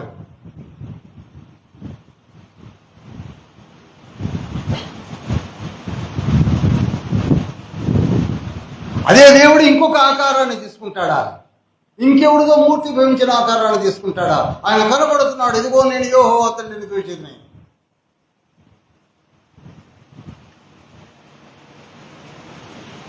ఆయన ఆత్మ కనుక అర్థం చేసుకోండి. ఆత్మ కనుక, స్పిరిట్ బాడీ కనుక. ఆత్మ మీన్స్ ట్రాన్స్లేషన్స్ సరిగ్గా అర్థం చేసుకోండి. మనము కూడా ఆత్మగానే మారిపోతాము, అనగా స్పిరిట్ బాడీలోకి వెళ్ళిపోతాం ఆత్మరూపిగా.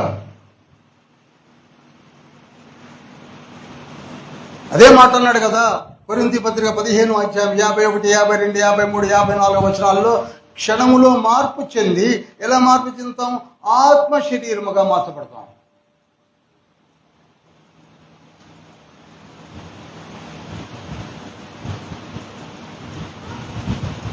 మన పునరుద్ధాన స్థితి ఎలా ఉంటుందనగా, ప్రభు మధ్యాకాశమునకు వచ్చినప్పుడు మనమందరము కూడా చనిపోయిన వారు, పరిశుద్ధుల చెరలో ఉన్నవారు మార్పు చెంది మహిమా శరీరంతో బయటకు వస్తారు. ఆయనతో పాటు అనేక గుంపులు వస్తాయని ఇదివరకు చాలాసార్లు చెప్పాను, మళ్ళీ ఎఫ్సి పత్రికలో చెప్తాను. తమ తమ వరుసలోనే వస్తారు. అందరూ కూడా మహిమా శరీరులతో వస్తారు. వాళ్ళతో చాలా పనులున్నాయండి. మనతో తండ్రికి చాలా పనులున్నాయి. కనపడకుండా చేసి దీపాలాగా ఎగరడానికి చేయలేదు. మనతోటే 1000 ఏళ్ల పరిపాలన జరిగించబోతున్నాడు. ఆ 1000 ఏళ్ల పరిపాలనలో ఉండు పరిశుద్ధులు ధన్యులు అని ఎందుకు వాడాడు అక్కడ పదాన్ని? సరిగ్గా చదవండి. యేసుక్రీస్తు ప్రభు ఆత్మే, మనము ఆత్మనమే. ఆ కనుక్కున్న వాడికి ఏమీ కనపడం. ఇంకేం పరిపాలన జరుగుతుంది? ఎవరు చూసి వాడు మారతారు? ఆ రోజులలో 1000 ఏళ్ల పరిపాలన ఎలా సాగుతుంది? ఆలోచించండి.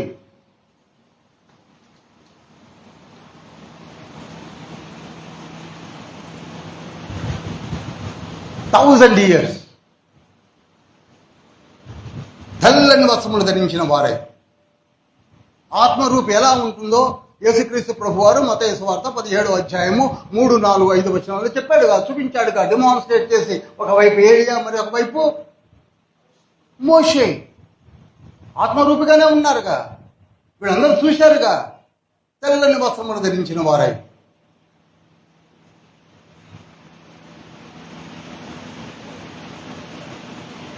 ఇవన్నీ చదువుతాం, చివరికి ఒకసారి దీపాలంటాం. మరి ఏం దీపాలో ఎక్కడ ఉంటాయో. తర్వాత ఇంకొక జాడ్యం ఉంది. చనిపోయిన వారందరూ కూడా ఎక్కడ ఉంటారంటే, ఇందాక నేను చెప్పాను, ఎక్కడ ఉంటారు వాళ్ళు? వారి వారి కంపార్ట్మెంట్స్లో తండ్రి ఎక్కడైతే ప్లేస్మెంట్ చేస్తారో అక్కడ ఉంటారు. ఇష్టం వచ్చినట్టుగా పరిగెత్తుకుని వచ్చి నీ గుండెల మీద, నా గుండెల మీద కూర్చోరు.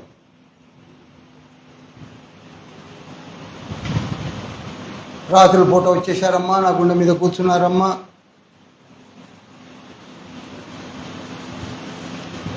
వారిని మళ్ళీ చెప్తున్నాను, వారిని ఎవరు నిద్ర మేల్కొలపలేరు. యోబు గ్రంథము 14వ అధ్యాయం 12వ వచనంలో ఉంటుంది. ఒకసారి చదవండి.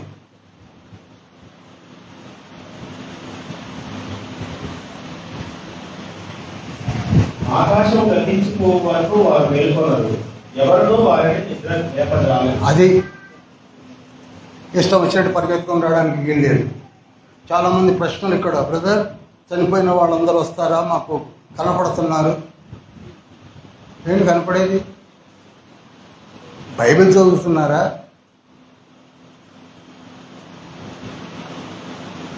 ఇర్మియా గ్రంథం 22వ అధ్యాయం 10వ వచనంలో కూడా అవే మాటలు ఉంటాయి. వాడు తిరిగి తన జన్మస్థలమునకు లేక అతను ఉన్న ప్రదేశానికి తిరిగి రాడు, తన జన్మభూమిని చూడడు అని ఉంటుంది. చాలు. మనమేమో గుండెల మీద కూర్చుంటున్నారు, ఇంకా కొందరైతే కోడిని కొయ్యమంటున్నారు. నన్ను మర్చిపోయావని అడుగుతున్నాడు. నాకు గారెలు ఇష్టం, పూర్ణాలు ఇష్టం అని అడుగుతున్నారు. ఏంటి అడిగేది? నీకు ఇష్టమైతే చేసుకుని తిను.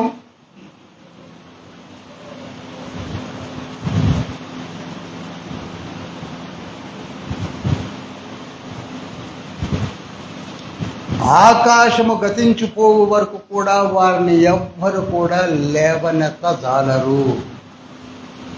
ఇది ఒక మంచి రిఫరెన్స్ మీకు గుర్తుంచుకోవచ్చు. ట్రిపులేట్ అంటాను నేను ఎప్పుడు. కీర్తన 88:8 ట్రిపులేట్ అంటాను నేను. అది హేమాను రాసినటువంటి కీర్తన.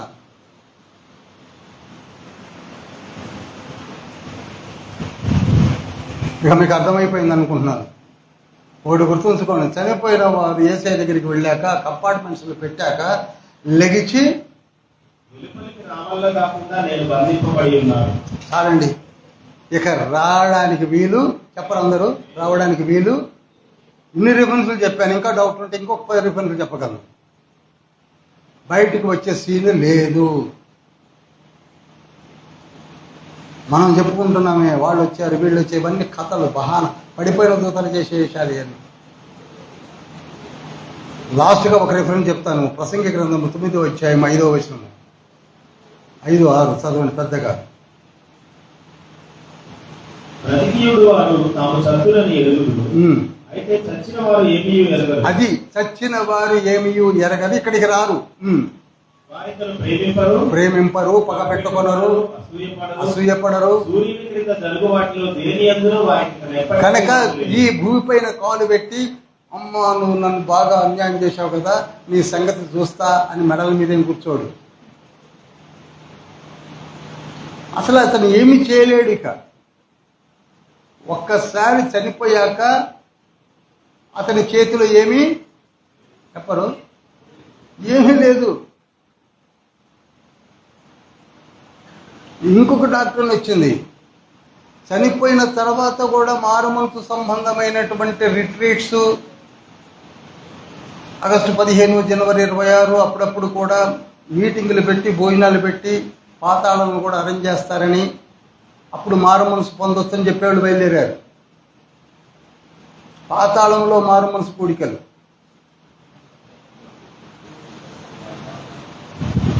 అలాంటప్పుడు మనం బ్రతికుండగా ఎందుకు ఇంత బాధపడ్డాం? ఆ కూడికల్లో మారు మనసు పొందితే కదా, బ్రతికుంటేనే పొందట్లేదు మనం, ఇంకా చనిపోయాక పొందుతామా? అప్పుడే పొందడం ఇప్పుడు నువ్వు చెప్తే పొందుతామా అంటాం.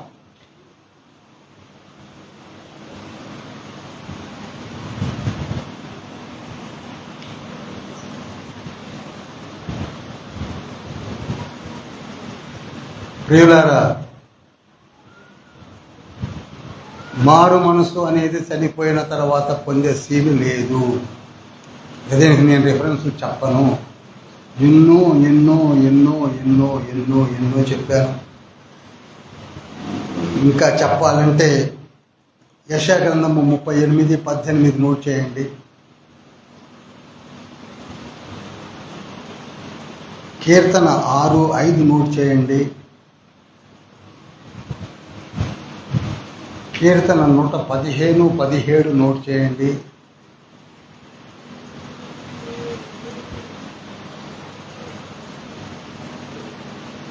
చాలనుకుంటున్నాను.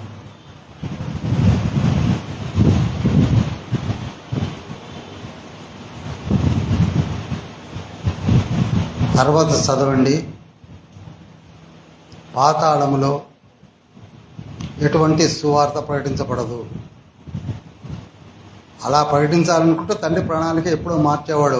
ఆయనే దిగివచ్చి ఆయన కంటే ముందుగా బాప్తిస్మిచ్చి యోహాను పంపి, ఆ తర్వాత 12 మంది అపోస్తులను ఏర్పాటు చేసి, ఆనాటి నుండి నేటి వరకు మందను కూడా ఏర్పాటు చేసుకొని, ఒక 5 స్టెప్ ఫార్ములాను అరేంజ్ చేసుకొని, ప్రవక్తలుగాను, సువార్థికులుగాను, కాపర్లుగాను, ఉపదేశకులుగాను ఇన్ని యాతన పడవలసిన అవసరం లేదు. మారు మనసు అనేది బ్రతికి ఉండగా జరిగే ఒక ప్రక్రియ. చనిపోయిన తర్వాత నీకు అవకాశము ఉండదు ఉండదు ఉండదు. ఎవరైనా అలా చెప్తే స్పష్టంగా వారికి చెప్పండి, ఇలా చెప్పి మమ్మల్ని బాధ పెట్టకండి, మోసపుచ్చకండి అని. మారు మనసు చనిపోయిన తర్వాత లేదు. 88వ హేమాను కీర్తన బాగా చదవండి, తర్వాత మీకు అర్థమైంది. తర్వాత చదవండి. హేమాను చక్కగా రాశాడు. ఆ రోజులలో ఒక జ్ఞాని ఆయన, ప్రభు యొక్క ఆత్మపూర్ణుడై రాశాడు. చాలా చాలా ఉన్నాయి.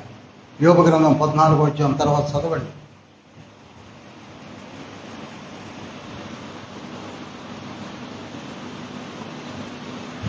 ఇప్పుడు మనము చేయవలసింది ఒకటే, సమయం అయిపోయింది.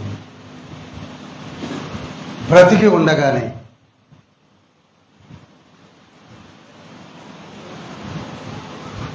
యేసయ్యను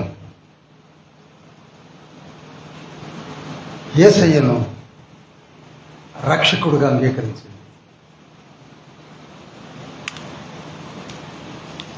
ఎందుకు యేసయ్యను రక్షకుడుగా అంగీకరించాలనగా, మత్తయి 1:21 ప్రకారంగా ఆయనకు ఆ పేరు పరలోకం నుండి అనుకరించబడింది. తన ప్రజలను వారి పాపములలో నుండి ఆయనే రక్షిస్తాడు. ఆయనకు యేసు అని పేరు పెట్టబడతారు. ఆ యేసు అనే పేరుతో వచ్చినటువంటి ఆ పాప నియమము లేని నూతన నియమముతో వచ్చినటువంటి ఆ ప్రభువు, అక్కడ ఏమంటున్నారు? ప్రభువు. నీ నోటితో ఆయనను ప్రభు అని, ఇందులో కూడా చాలా లోతుంది. యేసు యేసు అంటే కూర్చోవడం కాదు, ఆయన ప్రభు అని. ప్రభు అనగా అన్నింటా నీకు దాసుడను అని. ఒక ప్రభువు ముందు ఒక దాసుడు లేక ఒక సబార్డినేట్ ఏ విధంగా మాట్లాడతాడో అలా యాక్సెప్ట్ చేయమని నీ నోటితో ప్రభు అని ఒప్పుకొని, రోమపత్రిక 10:9-13 ఉంటుంది. ఒప్పుకో, accept him as a saviour. ఆ రక్తంలో విలువలదన్న సంగతిని మర్చిపోకండి. ఆషామాషిగా తీసుకోకండి.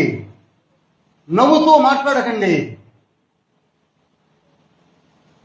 తెలియకపోతే తెలుసుకోండి. Take your own time.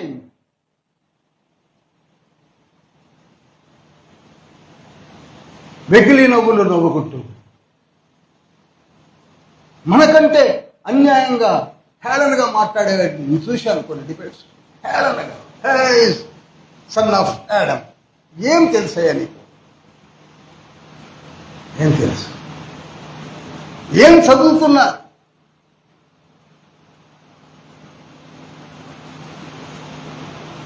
అపోస్తుల కార్యంలో 4వ అధ్యాయం 12వ వచనంలో ఏమని ఉంది? ఇలా చెప్పుకుంటూ పోతే ఆల్ నైట్ ప్రేయర్ అయింది. మరి ఎవరి వలనను రక్షణ కలగదు. చూడండి, మరి ఎవరి వలనను రక్షణ కలగదు. ఏ ఒక్క వ్యక్తి అన్నట. ఎవరా వ్యక్తి? ఎందుకు? ఆయన పుట్టుక అద్భుతం, ఆయన ప్రణాళిక అద్భుతం, ఆయనలో జీవం ఉన్నది. ఏం జీవం ఉన్నది? ఏమిటా జీవము? యోహాను సువార్త 6వ అధ్యాయం 48 నుంచి 60 వరకు చదివినట్లయితే ఆ జీవం అర్థమేస్తుంది. అసలు యేసయ్య గురించి మనము 0.5% కూడా తెలుసుకోలేకపోయాం. ఆయనలో కృప ఉన్నది, ఆయనలో సత్యం ఉన్నది, ఆయనలో రక్షణ ఉన్నది, ఆయనలో జీవం ఉన్నది. ఆయనకే ఒక లోకం ఉన్నది. ఆ లోకములోనికి నిన్ను తీసుకుని వెళ్ళాలని నీకు వచ్చాడు.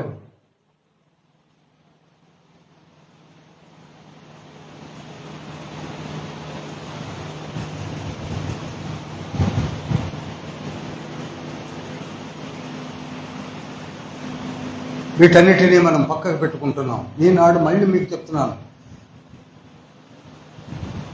మారు మనస్సు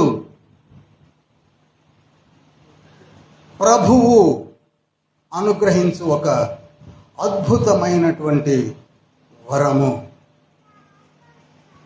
అద్భుతమైన వరము. నేను మీకు ఇక్కడనే చెప్పాను, మనలో 4 రకాల విశ్వాసాలు ఉంటాయని కూడా చెప్పాను. 4వ రకమైన విశ్వాసులు మనలో చాలా మంది ఉన్నారు. వాళ్ళని ఫెయిత్ ఆఫ్ హిపోక్రైట్స్ అంటారు.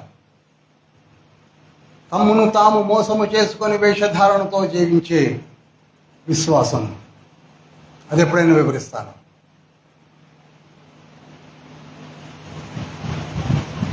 ఎవరిని మోసం చేసుకుంటున్నాం? చెప్పండి, ఎవరిని మోసం చేసుకుంటున్నామండి? క్రైస్తవులమని చెప్పుకుంటున్నాం. క్రీస్తు కుమారుడను కుమార్తెను చెప్పుకుంటున్నాం. ఇంకా ఏవేవో చెప్పుకుంటాం, కానీ పునాది లేదు. పునాది లేదు. రక్షణ తెలియదు. నిజ రక్షణ అంతకంటే తెలియదు.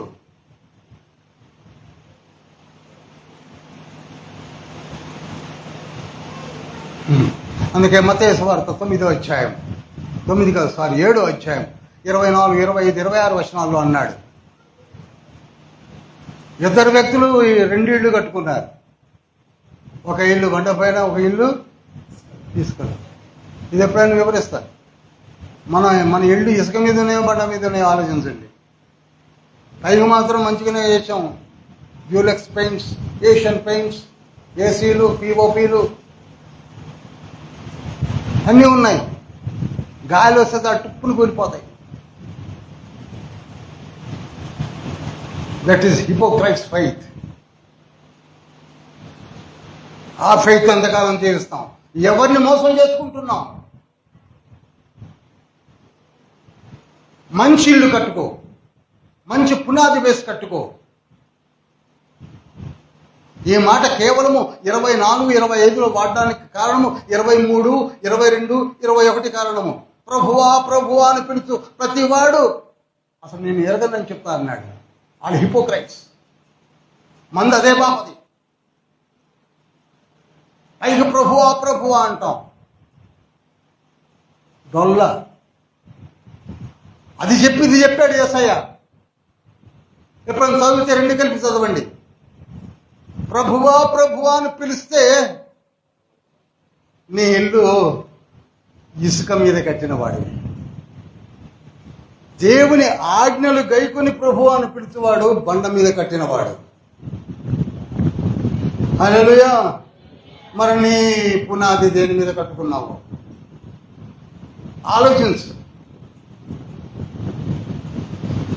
అందులో లేచి నిలబడదాం.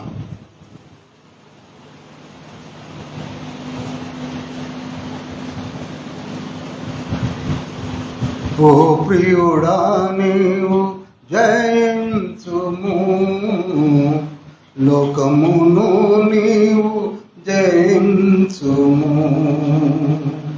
ఓ ప్రియుడా నీవు పునాది కరెక్ట్గా కట్టుకో, లోకాన్ని జయించు, క్రీస్తుతో పని కలిగి ఉండు, యేసయ్యను రక్షకుడుగా అంగీకరించు. అంతేగాని లోకంలో తిరుగుతూ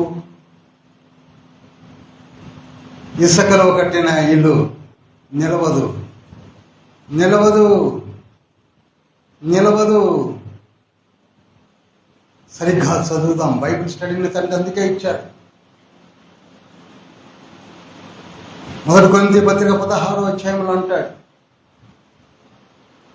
ధైర్యముతో బలము కలిగి విశ్వాసముతో జీవించండి. నీ విశ్వాసమును సడలనీయకండి. ఎందుకనగా ప్రభు రాకడ బహు సమీపంగా ఉన్నది. మారునాథ అన్నాడు. అందుకే 16:22లో ప్రభు అయిన యేసు రమ్ము అనేలా మనం ఉన్నామా? ప్రభు అయిన యేసు వస్తున్నాడు అనేలా మనం ఉన్నామా?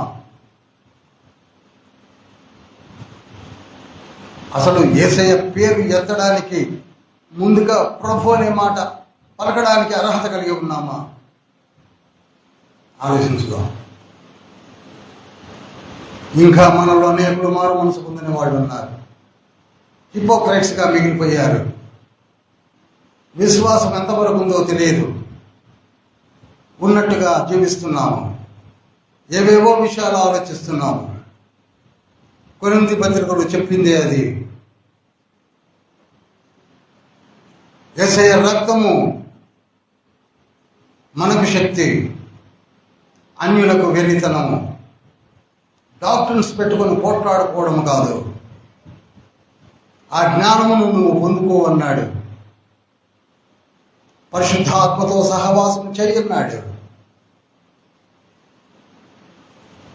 ఎంతకాలము నువ్వు దేవునికి వేరుగా ఉంటావని అన్నాడు.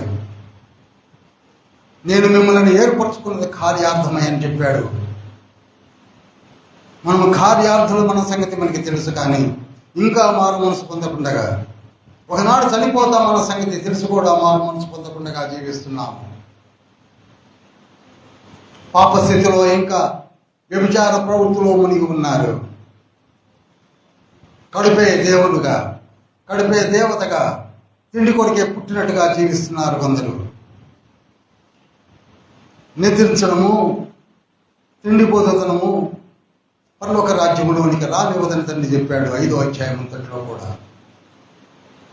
వివాహక వ్యవస్థను జాగ్రత్తగా కాపాడుకోండి. నీవే కాక నీ సహధర్మచారిని కూడా తీసుకొని పరలోక రాజ్యములోనికి వచ్చినట్టుగా నీ నడవడిని మార్చుకోమన్నాడు. పరిచర్య భారమును మయ్యమన్నాడు.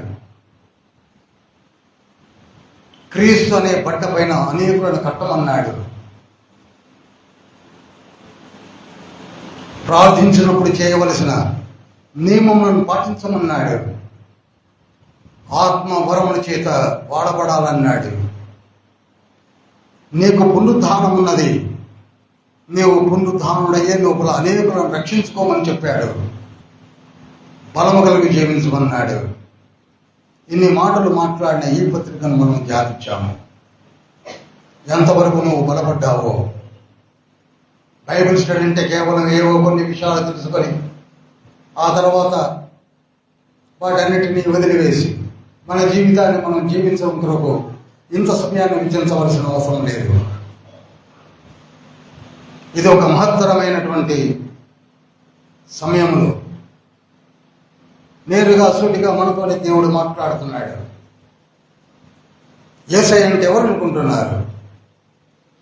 త్రిత్వంలో ఒక వ్యక్తిని 2000 సంవత్సరాల నుంచి చెప్పుకుంటూనే ఆయన చిన్న దేవుడని, ఆయన దేవుడే కాదని, ఆయన మానవుడని, ఆయన రక్తము మామూలు రక్తమేనని, ఆయన మరియ తల్లి కుమారుడే అని రకరకాలుగా చెప్పుకుంటున్నటువంటి నీవు ఏం చదువుతున్నావు? ఏం తెలుసుకుంటున్నావు? మామూలు వ్యక్తి అయితే దేవదూతలందరూ ఎందుకు నమస్కారాలు చేస్తున్నారు? మామూలు వ్యక్తి అయితే తండ్రి దేవునిలో మమేకమై తీర్పు తీర్చే పవర్ ఆయనకి ఎందుకు ఇచ్చాడు? ఆయన ఎవరు అనుకుంటున్నారు? ఆయనకు ఒక రాజ్యం ఎందుకున్నది? ఆయన సాతాను ఎందుకు బంధిస్తాడు? సాతాను క్రియలను లయపరచడానికి ఎందుకు వచ్చాడు? మనల్ని అందరినీ కూడా రక్షించి పరలోక రాజ్యంలో తీసుకువెళ్ళడానికి ఆయనకున్న పవర్స్ ఏమిటి, అధికారాలు ఏమిటి, ఆయన త్రిత్వంలో ఆయనకున్న పవర్స్ ఏమిటో తెలుసుకోవడానికి మన జీవితకాలమే చాలన్నట్టుగా ప్రవర్తిస్తున్నాం ఎందుకు? ఒకసారి జాగ్రత్తగా ఆలోచించండి. చిన్నపిల్లలాగా 1 కొరింథీ పత్రిక 13వ అధ్యాయం 11వ వచనంలో అంటాడు, నేను చిన్నపిల్లవానిగా ఉన్నప్పుడు చిన్నపిల్లవానిగా ప్రవర్తించేది అని. మనం కొత్తగా నేర్చుకుంటున్నప్పుడు అనేక విషయాలు మనకి తెలవకపోవచ్చు. తొందరపడకండి, తెలుసుకోండి, తెలుసుకోండి, తెలుసుకోండి, తెలుసుకోవడానికి ప్రయత్నాలు చేయండి. Is not ordinary God, is triunity God, triune God. మన కుటుంబాన్ని ఒకనాడు ఆయన చెంతకు నిలబెట్టే రోజు రాబోతున్నది. 2 చేతులు పైకెత్తిన నీవు ప్రార్థన చేయడం మొదలుపెట్టి, ప్రభువా యేసయ్య నన్ను వాడుకో, యేసయ్య నన్ను వాడుకో, యేసయ్య నాలో ఉన్న ప్రతి ప్రతి ప్రతి పనికిరాని తీగలను తీసివేయండి, నన్ను వాడుకోవడానికి ప్రయత్నం చేయండి ప్రభువా. నేను మారుతాను, నాకు కావలసినటువంటి జీవితాన్ని ప్రసాదించండి, నేను మీ బిడ్డగా అంగీకరించండి. నా కుటుంబం మీది, నా ఊపిరి మీది, నా జ్ఞానము మీది, నా సంఘముల మీది, సమస్తము మీవి. మమ్మల్ని దీవించండి, బైబిల్ స్టడీస్ను ఆశీర్వదించండి.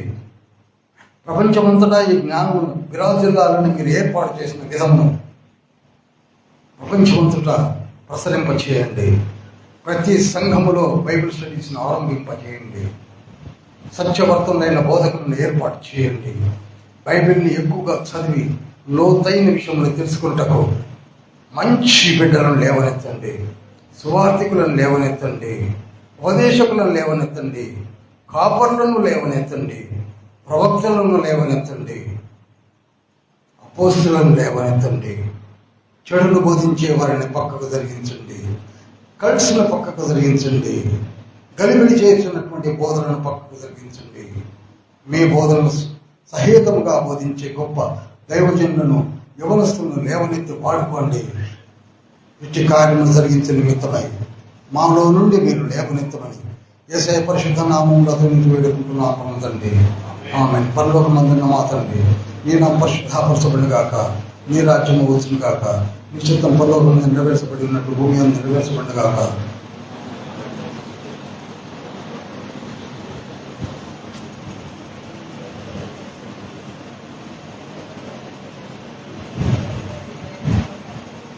బెనడిక్షన్ ప్రార్థన చేస్తున్నాను.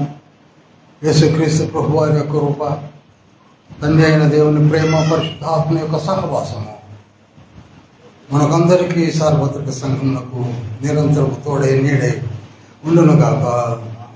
ఆమేన్. Praise the Lord. హల్లెలూయా.